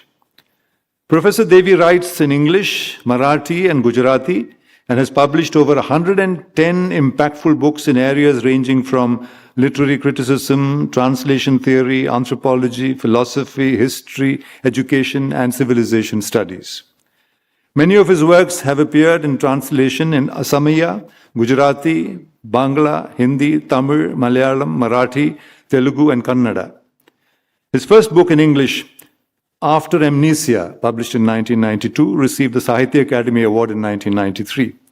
His first Gujarati book, Adivasi Jane Che, The Tribals Do Know, was given the Bhasha Bharti Award, and his first Marathi book, Van Prastha, or Entering the Forest, received 8 literary awards.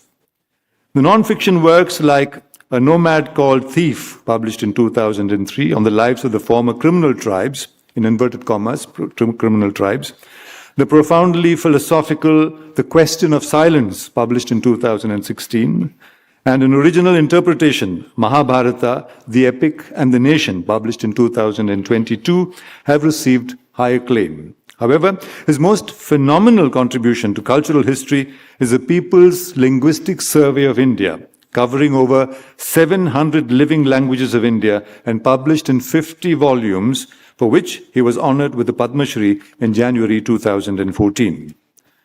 Professor Devy's lifelong work of highlighting the linguistic diversity, his caution about the rapidly vanishing languages, and with them India's cultural federalism, his insightful understanding of Indian ways of thinking, and his selfless engagement with tribals and nomadic communities of India have brought him numerous lifetime achievement awards, as also the coveted Prince Claus Award from the Netherlands and the Lingua Pax Award in Spain. He has been an Obaid Siddiqui Chair Professor at the National Center for Biological Sciences, Tata Institute of Fundamental Research, and also an Honorary Senior Fellow of the Asiatic Society of Bombay. At the same time, he has been a lifelong crusader for freedom of expression, as we all know him. Last year, he brought out a co-edited volume titled Indians, Histories of a Civilization, covering the Indian part for over 12,000 years, and at present, he is engaged in shaping an ambitious series of volumes covering all civilizations of the world, with an international team of over 100 scholars to be published simultaneously in 15 languages of the world. That, ladies and gentlemen, is Professor G.N. Devy. I now invite him to deliver the Lawrence Dana Pinkham Memorial Lecture.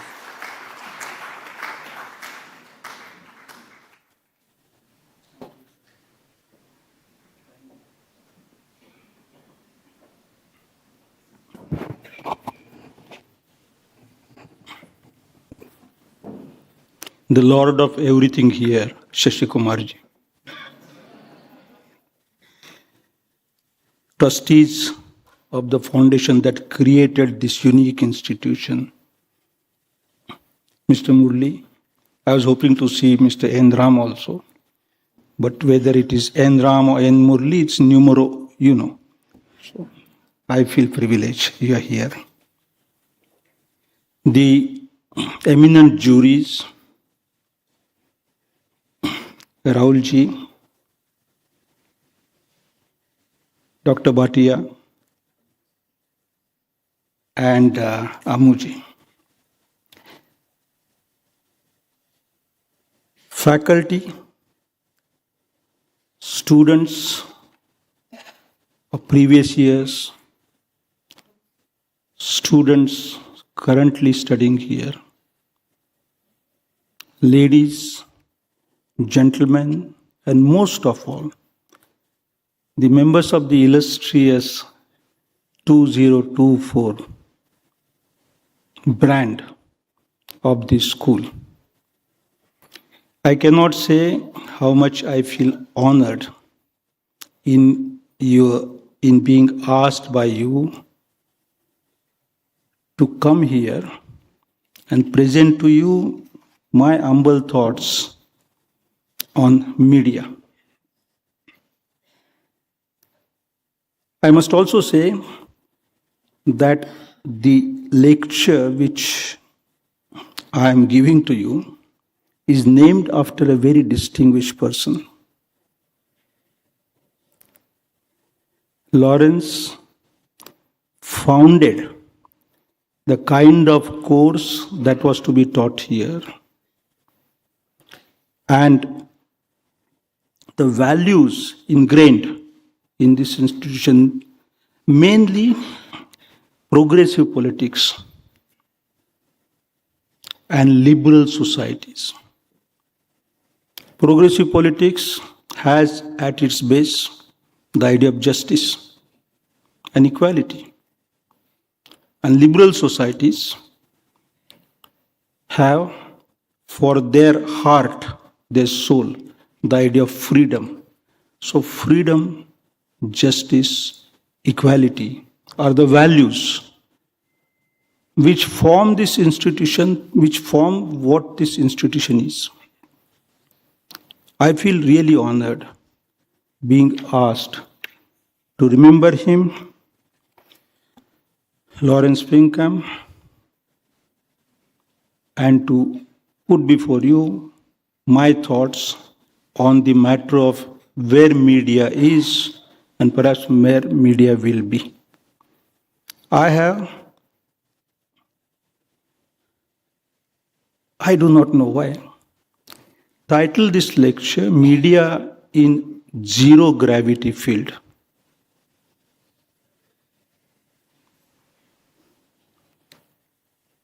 And with a subtitle is The Word Without the World. When I sent this title, Shashi Kumar, being Shashi Kumar, wrote back to me saying thank you for this enigmatic title. And you know what he meant. Thank you. When I think of media, with my love for languages, I tend to go back to the origin of the term, which is both in Latin and in Greek. And the Latin and the Greek term is median, that which is in the middle. If I bring an excess of love for language to this question, then I cannot resist saying that the Latin and the Greek related to Indo-European, Proto-Indo-European, a branch of which also later on, much later, Sanskrit had a similar word, median and madhya. I'm not saying madhya. Madhya is intoxicant. Madhya, the center, the middle. So there is this idea of the middle. But is the middle of what? Is the middle of what? There was, of course, the Greek philosopher, who wrote on Greek tragedies, saying that it has a beginning, middle, and end. But it's not this kind of middle. The middle is the middle between what, say, a 19th century German philosopher like Immanuel Kant would have said, called the phenomenal world, the world out there, the world out there, and the consciousness. So the world out there is what scientists describe as reality. The consciousness, of course, is the consciousness of those for whom media works.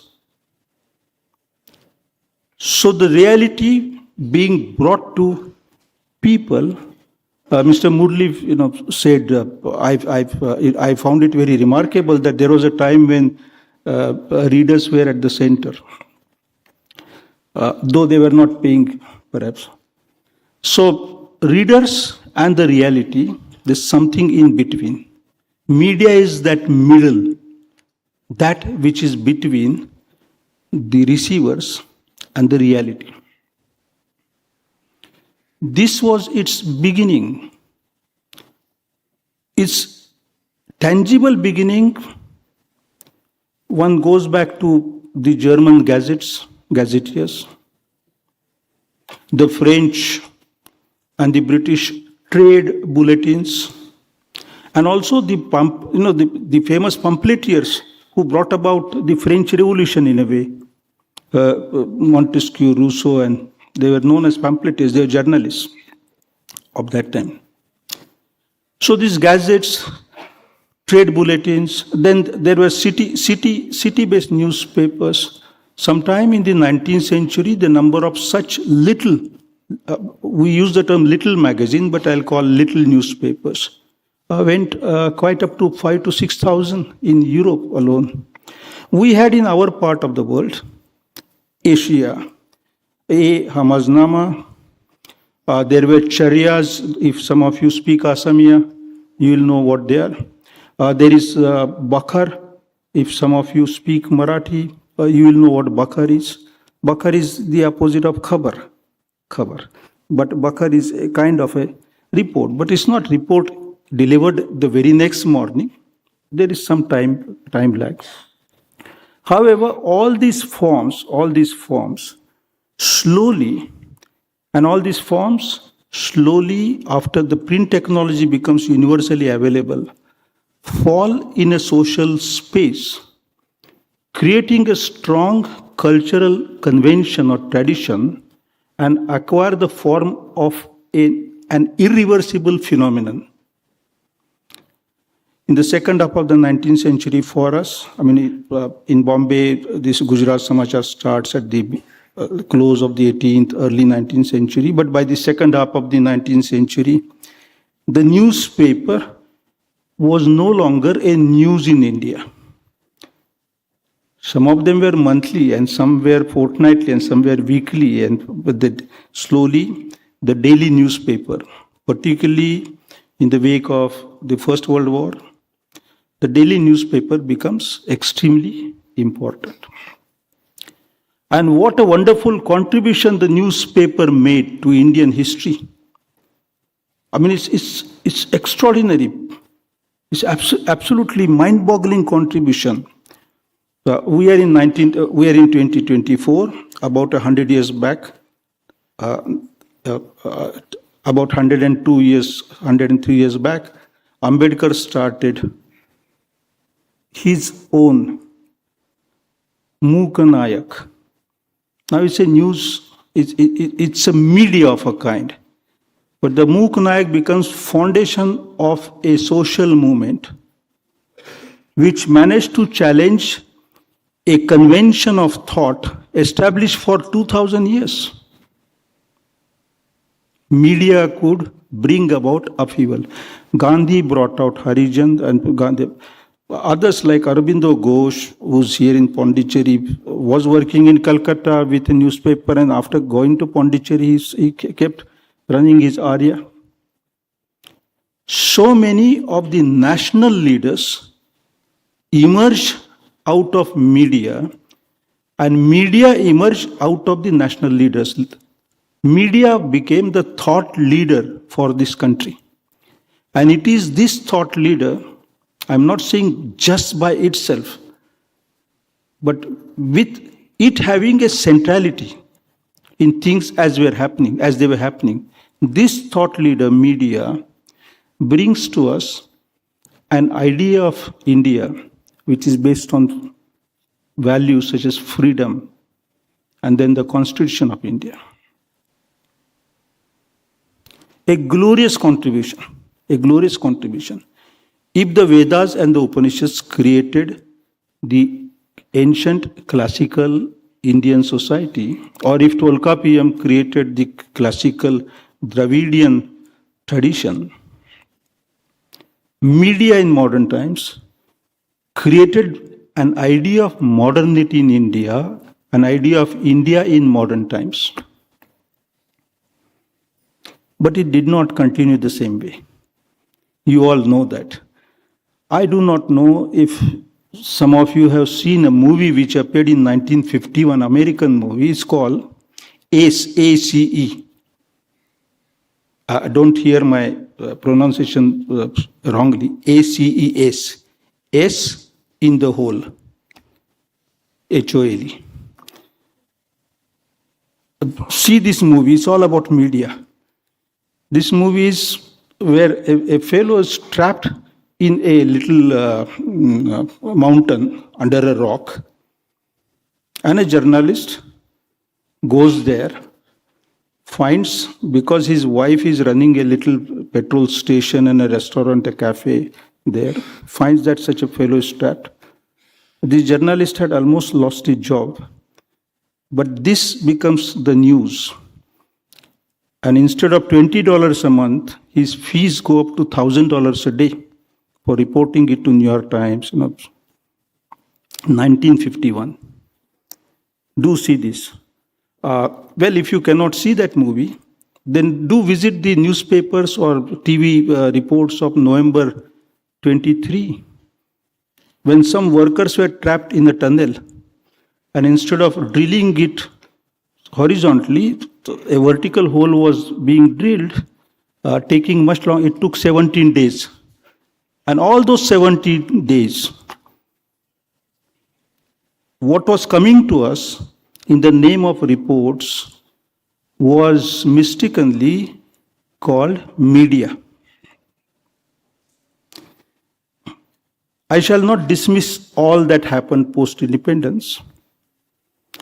Media was a very careful, a very powerful, very alert watchdog, and did work as a pillar for democracy, one of the pillars of democracy. But in the last 30 years, things have changed. And it's not just that they change in India, they change in many other countries. The report on freedom of speech was mentioned earlier. If you were to do a little arithmetic, just for pastime, pick up all the countries whose ranks are 150 and after. Take their populations and do the addition of populations, you will find that 620 crores of humans in so many countries do not have the benefit of a free media. Out of 800 crores, 620 crores have their countries listed after 100, beyond 150. And that's a terrible state of affairs. In other words, please do it. This exercise, you'll find it interesting because it says something of central importance for us. In other words, more than 3/4 of humans do not have the blessings of a truly free regime. Close to 3/4 of humanity is now living under totalitarian regimes. India is included. I say it very plainly. Structurally, they may be democracies, republics, unions of states, but substantively, the regimes are not free. Think of the journey of media from the days of Rousseau to the days of, for us, Mahatma Phule and Ambedkar and then Gandhi, where we have come. A dream, Arthur Koestler and a team of others, writers, European writers, went to Russia and wrote that book, The God That Failed. Somehow, most of our gods seem to have failed. I'm not talking of gods as in Ayodhya or Makkah or Banaras or Madurai or that's. Please don't, because metaphor is now an outdated thing, and words are taken very literally. What is this unique historical phase through which we are passing? Why have we come to this pass? If you recall, in 1991, maybe 1992, an American historian wrote a book called The End of History. The End of History. His argument was that all that humans wanted as ideas have now already been accomplished. Therefore, where else will they go? What is the forward? There is nothing more to go, no way ahead. So we have now come to the end of history. Now, of course, 2 or 3 years later, a rejoinder came, and that was a rather tragic happening in the intellectual history of the world. Samuel Huntington wrote a book called The Clash of Civilizations. Think of those years. The Berlin Wall has been knocked down. Soviet Russia, perestroika, glasnost, it's dissolved. And suddenly the world has become unipolar. Suddenly the word poverty is no longer in circulation. Suddenly all the young people are told that they no longer have to have a shared beginning, a level playing field. All that they need to have is a tall ceiling. And whoever can jump that tall can go there. They're all free to, compete in the open space. Never mind if there is a platform supporting them down below. In that world where greed was legitimized as a moral value, giving it other names, very attractive names. Some of you will remember, but for those who much younger, let me say suddenly new words started surfacing like transparency, accountability, etc., sustainability. But it was sustainability of the people who are making money on the basis of some problems. They were fake words. So a new kind of clash was imagined. It was not to be a clash between poverty and riches. It was going to be a clash between religions and cultures. That was Huntington's thesis. And you all know that after 1990s, the world has experienced the rise of militant cultural organizations and wars waged on the basis of populations professing religions. So you had wars in Iran, Iraq, Afghanistan, and so on. Suddenly, people in many parts of the world started thinking that Muslims are born terrorists. I mean, I'm saying this sentence with, it is the most unfair thing to say for any religion, for any person, but you visit Indian households today, do a quick survey, and you'll find that this poison has sunk in very deep in the minds of the people. Why was all this happening?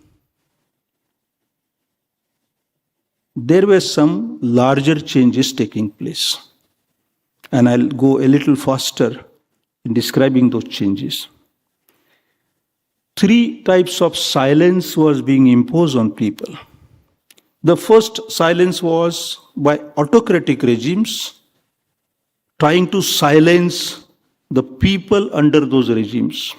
You name the country, and you find that, except barring very few exceptions, but autocratic regimes became the norm for the world. Suddenly, democracy started looking like lackluster, somewhat disabled kind of term. The second silence that was being imposed was even more terrifying. And that was, in a family, one person no longer talking to another person. Today evening, tonight, when you go home, you will be 3 or 4. Your wife or husband, your children, or your parents, or your brothers or sisters. Watch for 15 minutes, thinking of what I'm saying. 15 minutes. Each one will be looking at the mobile.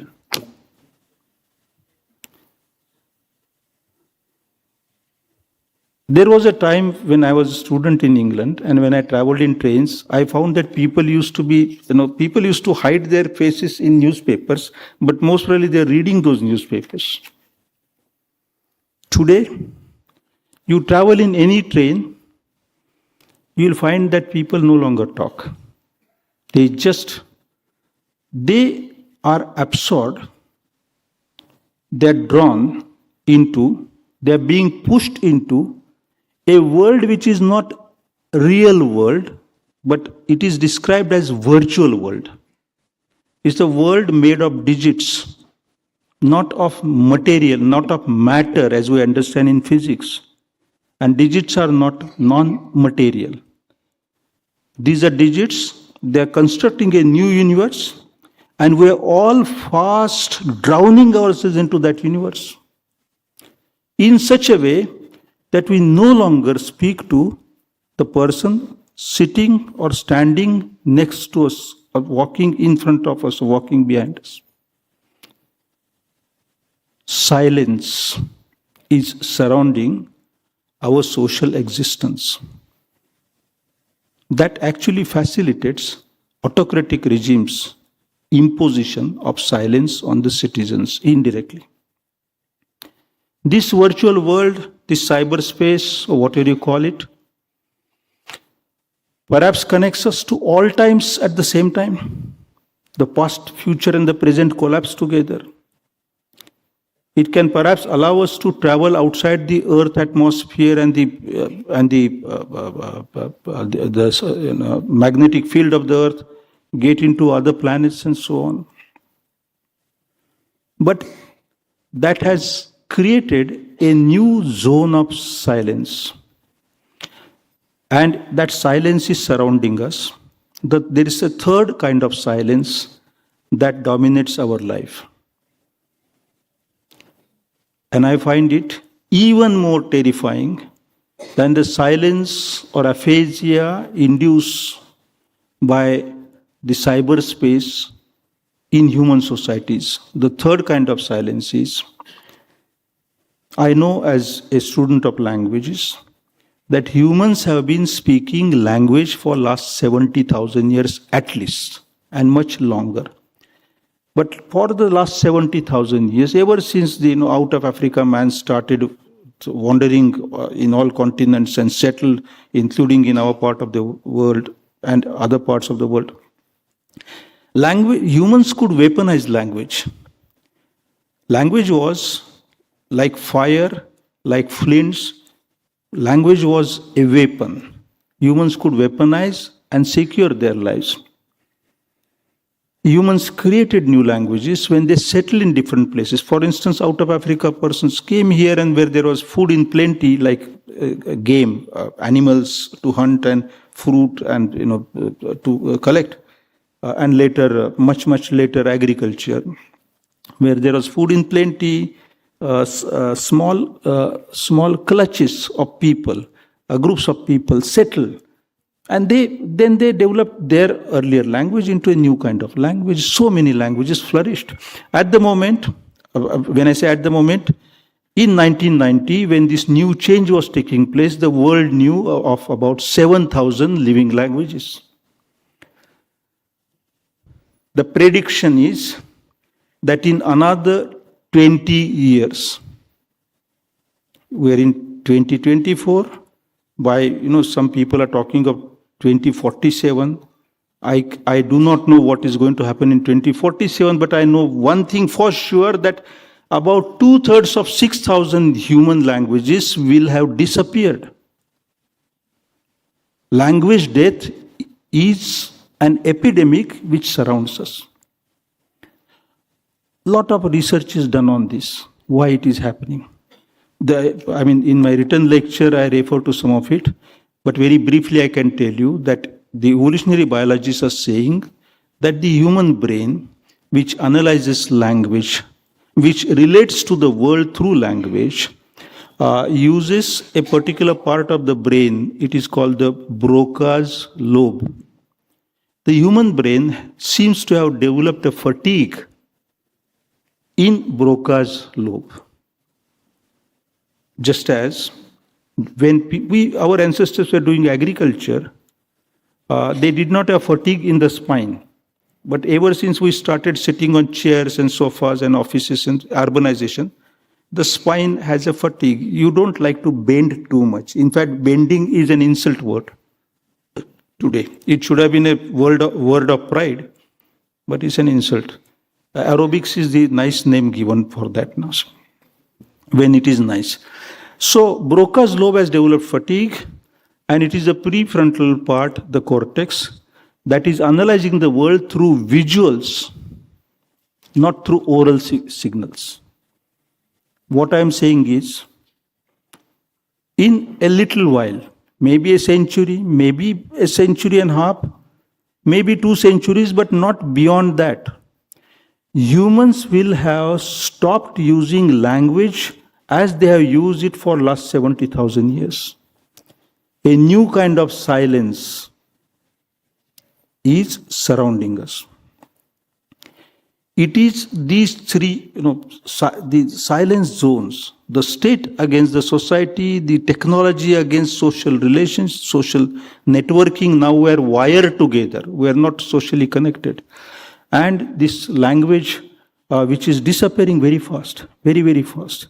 The language crisis is as severe as the ecological crisis, climate crisis. Please mark my words. But it is in this atmosphere that media is changing its shape. Media, after all, is language dependent. What does the middle do? The middle translates the real into an intelligible word. This middle is today in zero gravity field because certainties about its own medium are disappearing very fast. Secondly, certainties of other kinds also disappearing very fast. Let me briefly describe. Just about 2 weeks back, Donald Dennett died, a philosopher, mighty philosopher, American philosopher. He belongs to a tradition of philosophy called the critics of consciousness. I don't want to burden your memory by mentioning names of who are the critics of consciousness, but they are of European extraction. But this branch developed more recently in America, last 30, 40, 50 years. His theory is that what we think is consciousness, chitta, idam mama, this is me, consciousness, is a myth. Now, I will not spend time on describing why he calls it is a myth. He's not trying to joke. He's a serious philosopher. But there are serious questions on if human consciousness is an entity or it's a belief. On the other side, let's go back by 100 years. Somebody like Higgs, the physicist, the man who did chemistry, and Higgs boson, the physics chemistry combined. He was saying, look, don't think this atom is as you think it is. It's much different. There's another field of energy behind it, is controlling. And he could not give evidence for that. He had proposed it. But in 2013, evidence was presented by a laboratory which could work on these elements, atoms, And the Nobel for 2013 was given to what is known as the negative matter. Now, this, let's not think of negative matter as negative as in logic, positive or negative. Think of negative rather in terms of photography, as photo and is negative. It exists.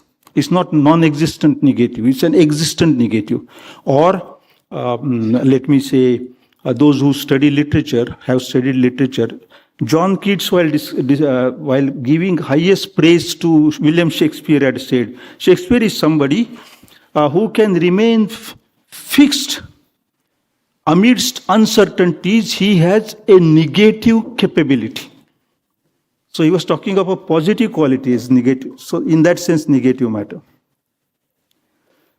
Higgs boson, and then later on the theory of this flexible universe, ever expanding universe, but not expanding in any regular way, but in a completely unpredictable way, has finally come in our time, close to our time, to mean that what we think the cosmos is may just vanish like that.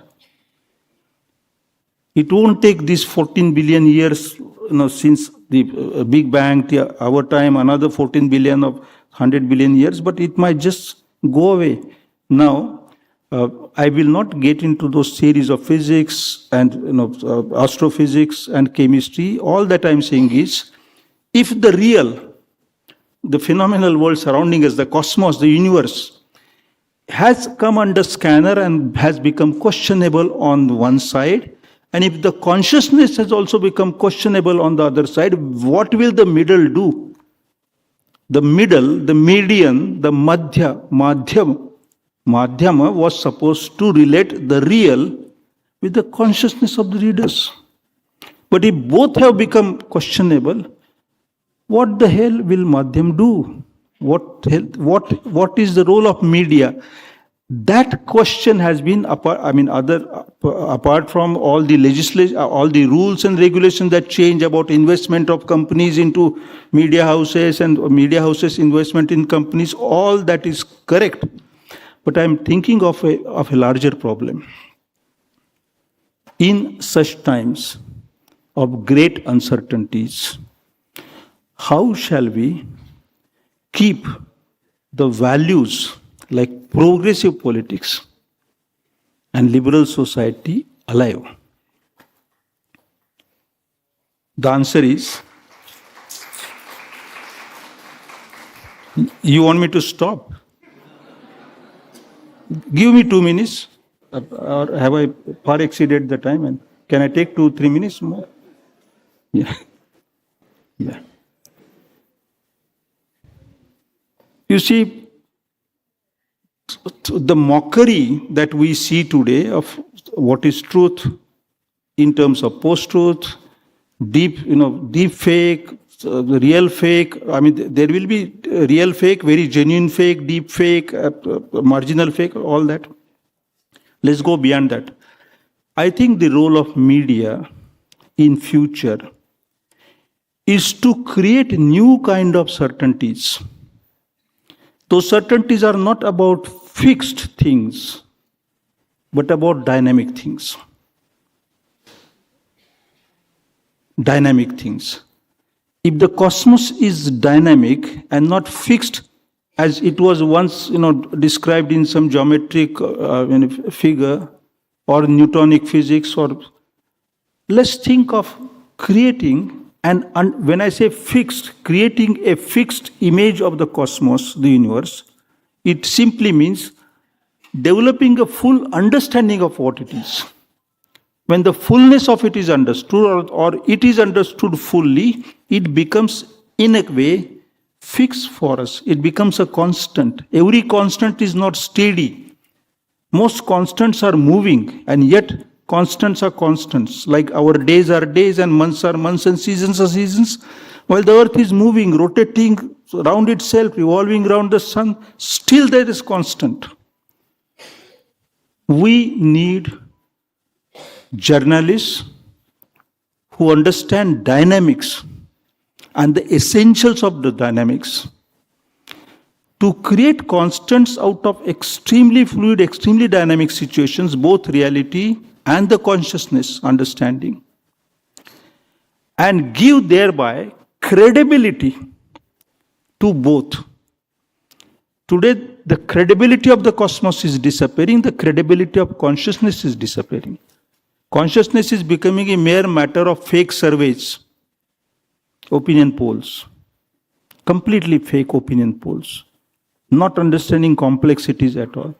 We need to create credibility for the media to be there, but we do not have to create credibility for the media to be there. I am saying something different. I am saying, in order to create the credibility for the universe and in order to create credibility for human as human, we need media.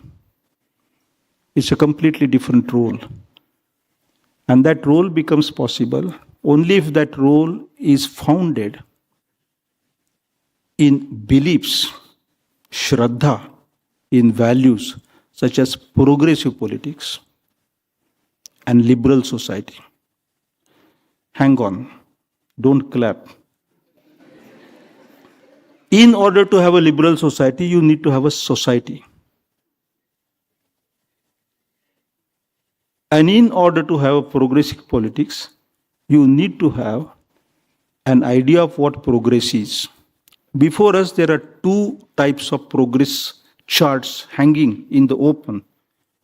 One chart says, you heard of this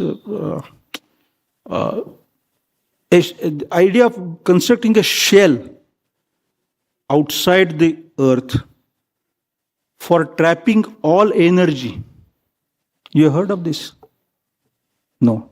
A mathematician proposed that if we can create a shell surrounding the earth, 10,000 kilometers above the surface of the earth, and somebody has heard? No.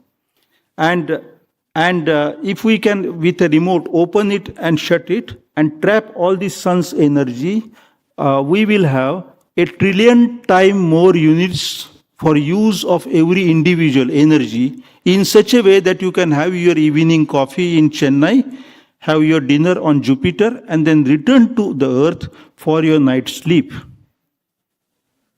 Free. Some people believe that this is possible. Some people believe that anti-aging medicine is possible. Recently, Venki, the Nobel Prize winning chemist, was in Bangalore, and he said, please don't go after this. It's a complete illusion. Don't follow this. But people believe that humans can become immortal, deathless, and life can become completely laborless, to the extent that babies need not be given birth by those who have been giving birth to babies. No labor of any kind. This is one idea of development.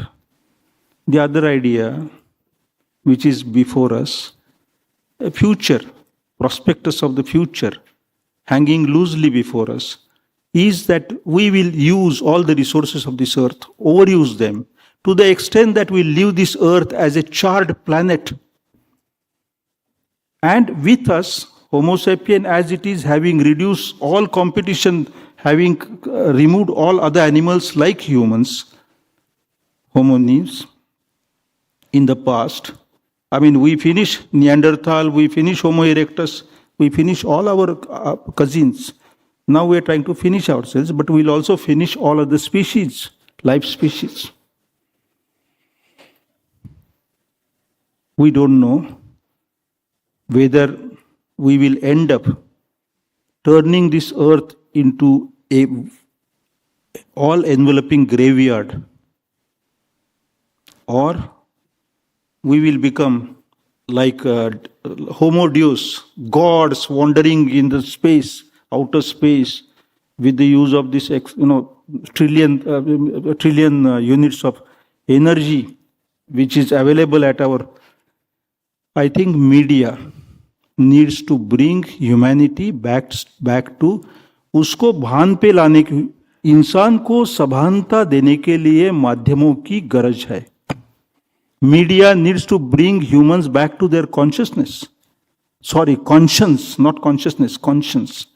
Media today is and will have to play the role of the conscience keepers without any support from reality side, from consciousness of the readers. And that's a difficult role, difficult role. It's a very challenging role, and I wish all those who are passing out and have received graduation tonight, I wish on their behalf, I'm not wishing anything for them, I'm wishing on your behalf good luck, to courage. Courage needs good luck. I'm wishing on your behalf desire to search for truth.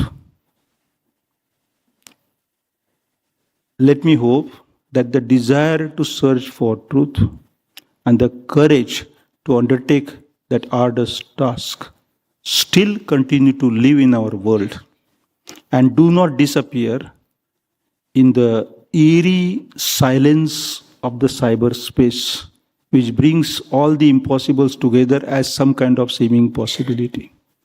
I congratulate all of you, and I want to thank you again for not walking out of this hall and staying here till I said, though you did try to, clap once, but this time I won't mind if you did that. Truly yours. Thank you.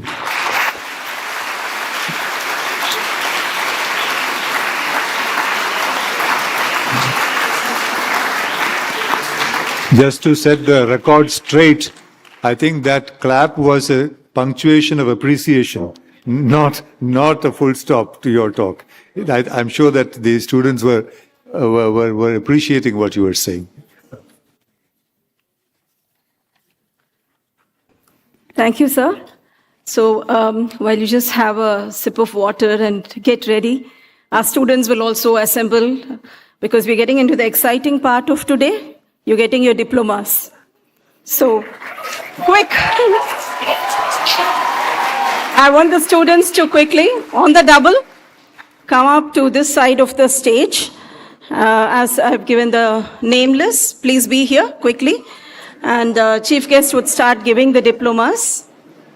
So we request you to hand over the diplomas to the students.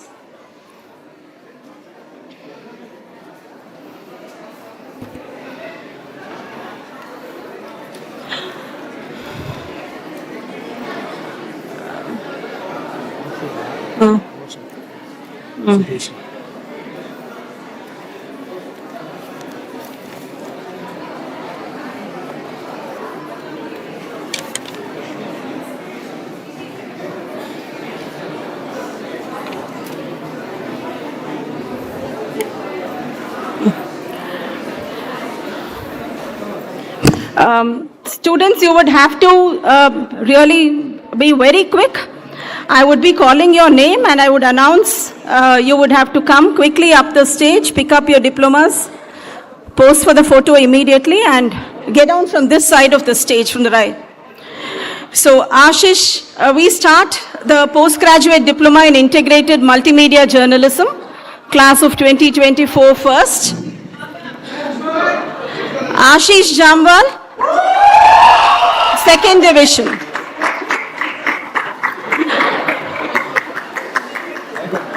Asta Anup, second division.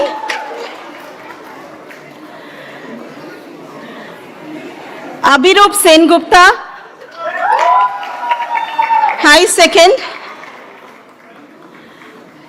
Agrisha Singh, high second. I think Aishwarya is not there. Amarnath K, high second. Aishwarya is there? Okay. Oh, okay. Anaga Jayakumar.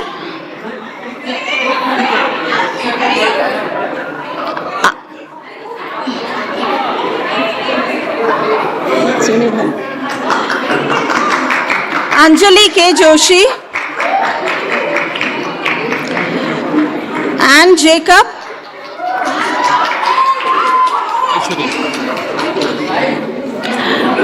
Aishwarya, you've come, Aishwarya's come.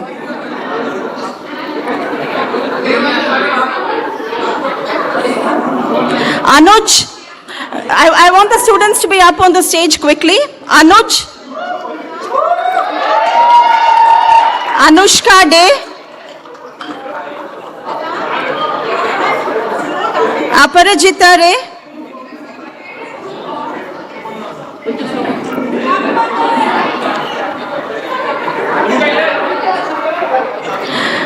Aparajita, come this way.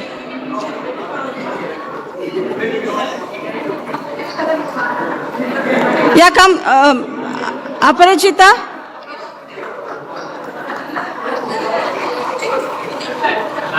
Aarti. Guys, come on, clap for everybody. Archan Kundu.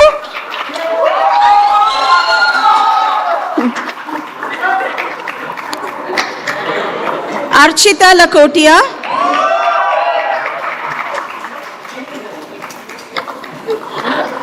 Aritra Baumik.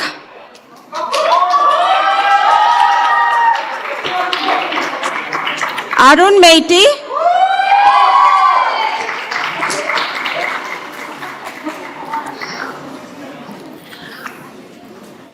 That's Arun Meiti. Arunima Jha.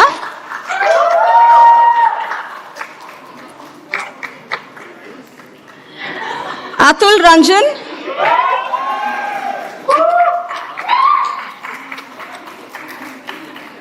Ayush Chakrabarti.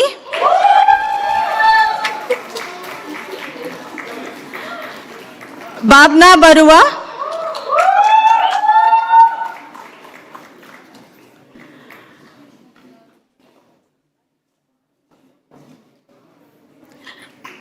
Bharani.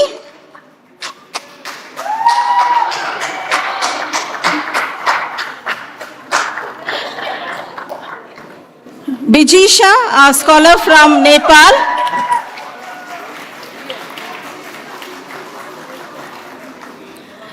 Deepti Bolanda.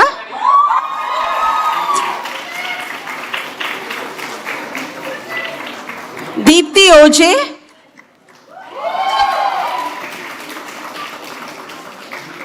Dhriti Sengupta. Divyansh Kandelwal.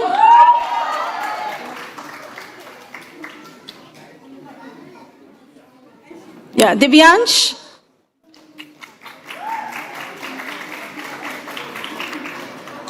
Durva.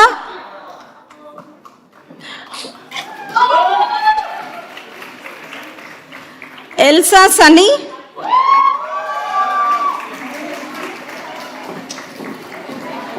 Ghazal Chengappa.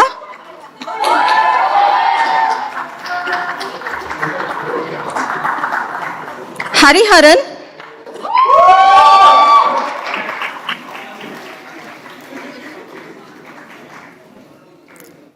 Hinduja Verma.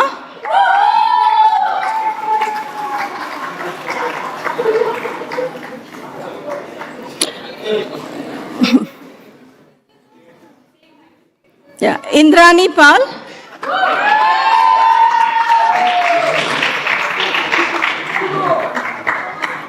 Ishika Vadva.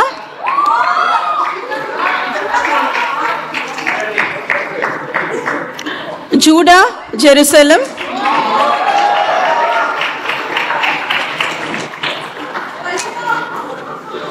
Jyoti Ramji Shukla.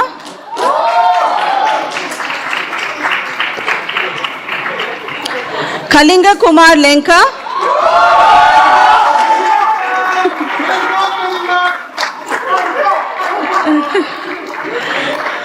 Kanksha Raina.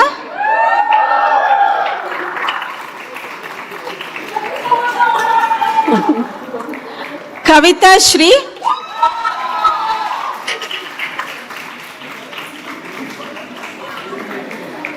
Kavya Pradeep.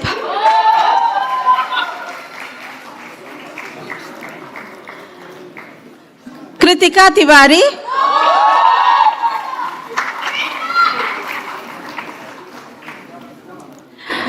Lakshmi Prabha Swaminathan,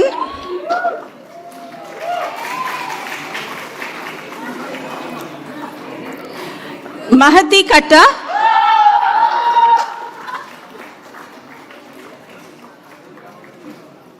Manya Sud,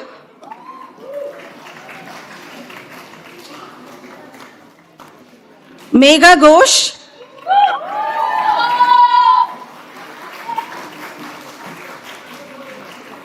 Mihika Shah,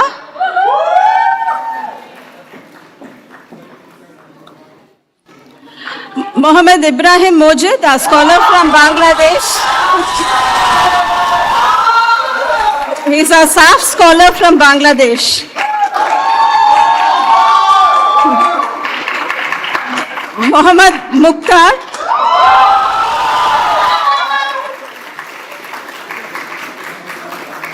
Nainu Uman,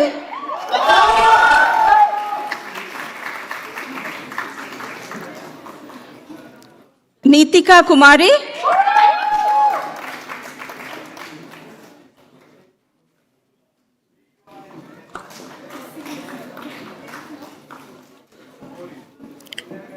Neha Arvind,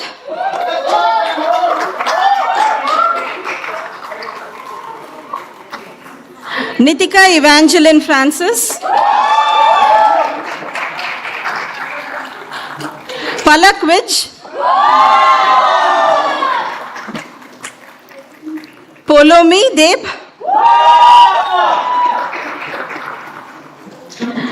Pragnesh,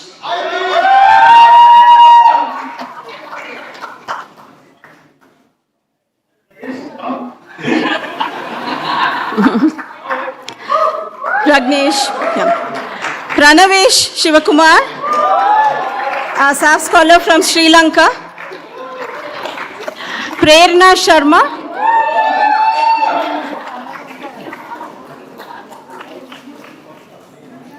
Prithvisha Chandrasekharan. Guy, your energy is low. Prithvish Panda, Priyankan Ghosh,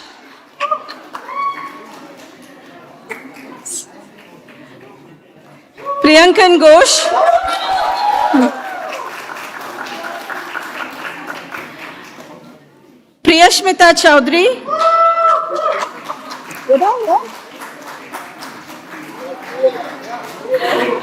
Ragini De,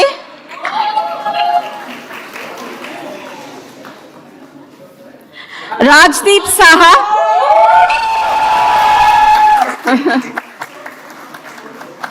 Ritika Garg,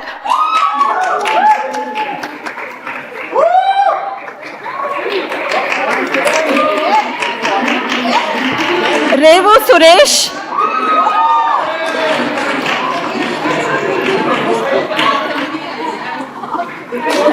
Riya Amol Vadikar, Riddhima Rena, Rodor Mukherjee,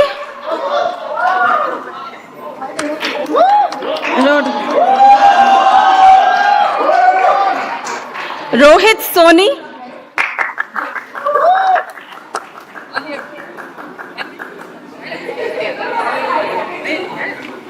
that's Rohit Soni,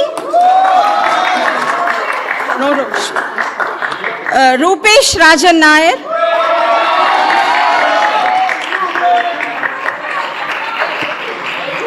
Rutuja Prashant Pradeshi,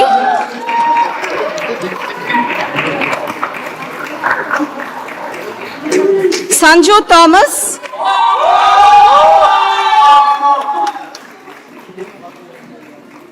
Sanskriti Mukesh Yadav,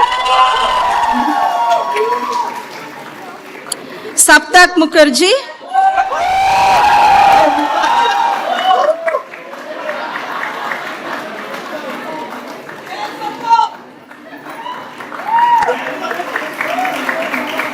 Shaumya Sriskanta Raja. staff scholar from Sri Lanka. Shivam Kumar Agarwal.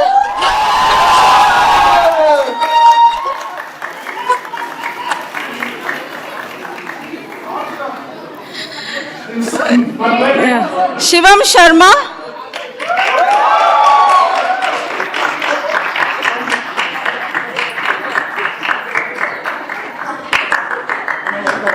Shrabana Chatterjee.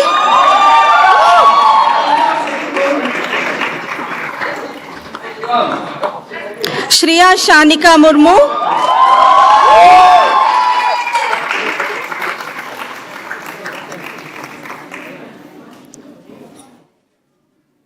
Shruti Gupta.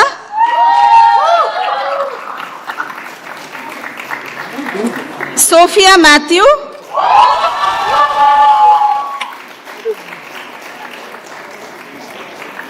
Soundarya Mohan.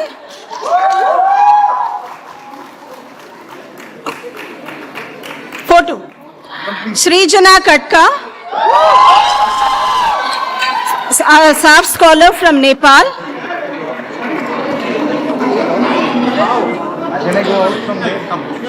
Shriram Ganesh. Go down. Go.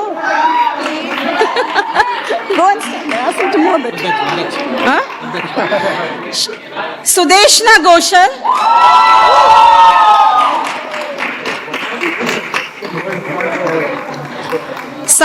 Syed Mohammad Yadullah Abidi.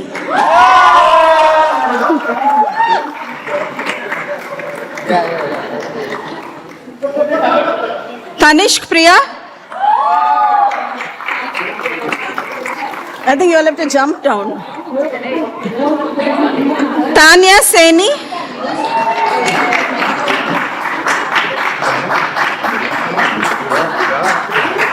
Varun Bandari.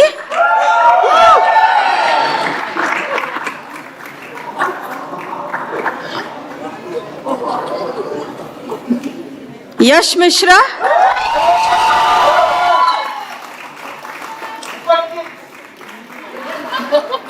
Yash Tiwari.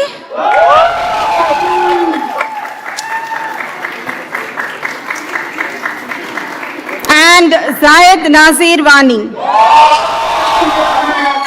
And now we go on to the ACJ Bloomberg Postgraduate Diploma in Business and Financial Journalism Program.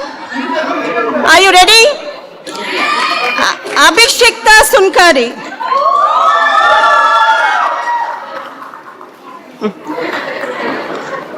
Energy. Abhijit Kundur Ashokan. Come on. Clap. Congratulations to all of you.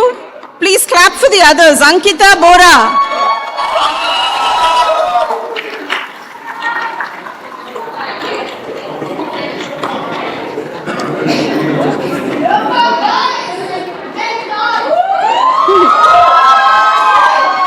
Anubhav Mukherjee.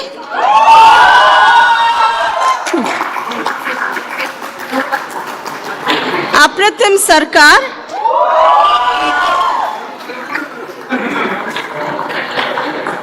Ahona Mukherjee.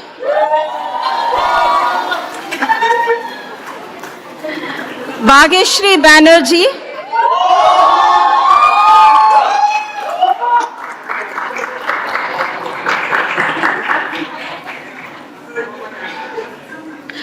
Jaden Matthew Paul.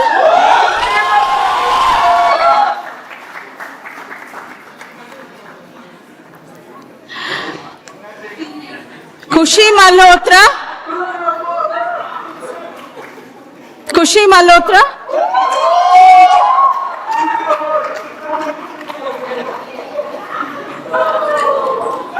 Manas Viraj Pimpalkar.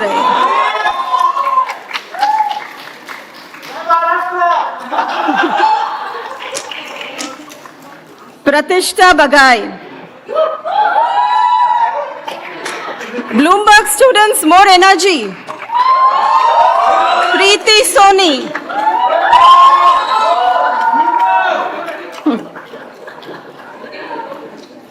Pritish That's Preeti Soni.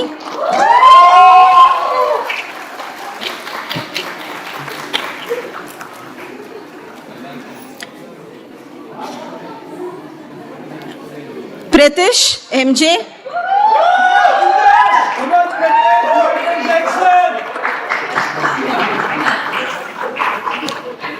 Ria R. Alex.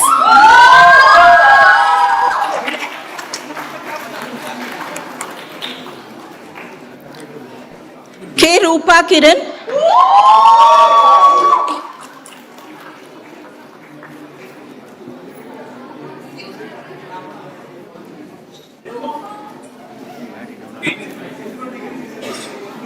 Roshni Shekhar Srivastava.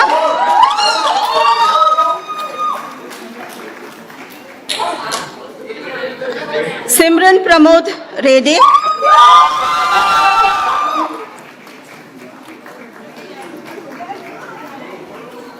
Srijata Bose.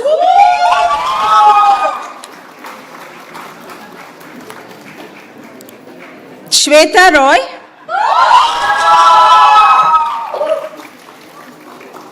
Yes, and we conclude the diplomas distribution. I now call upon Kushbu Narayan, Dean of the ACJ Bloomberg Program, to propose the vote of thanks.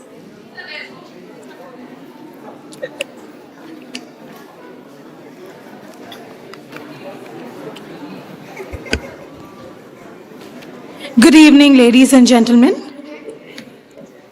No, settle in, guys.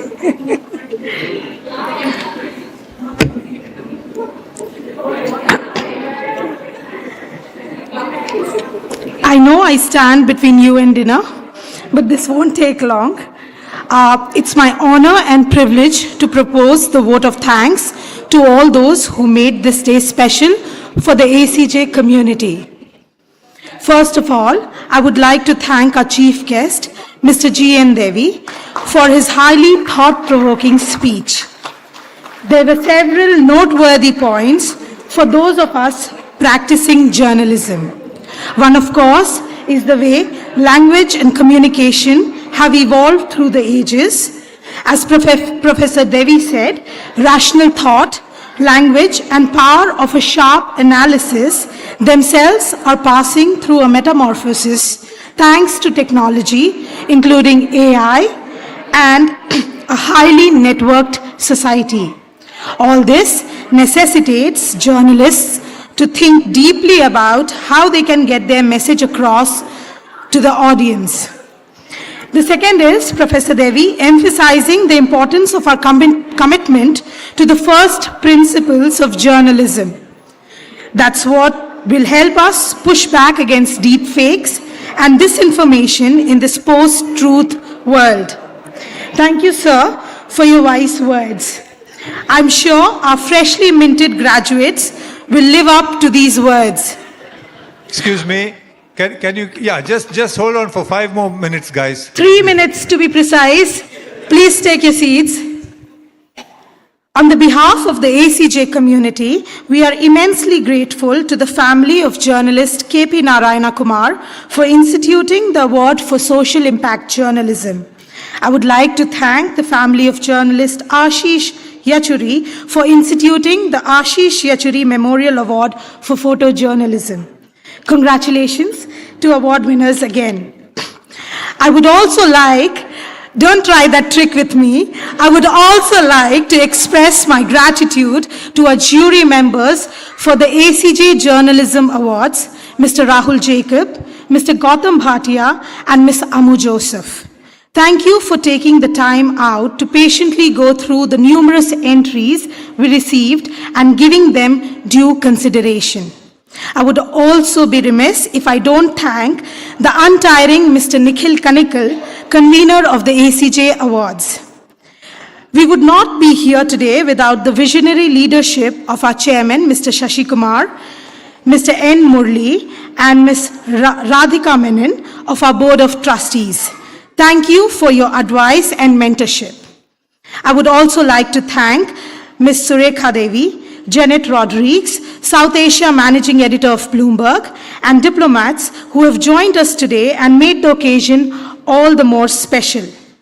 I'm sure I speak on the behalf of the students as well when I say that the faculty and staff at ACJ deserve a special round of applause for the hard work they have put in.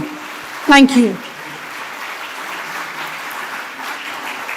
Parents, friends, and family of class of 2024, please accept my thanks for making this day memorable. And finally, to our students, my message remains the same as it was on day one when you joined this institution. Make your voice heard. More power to your pens. Thank you.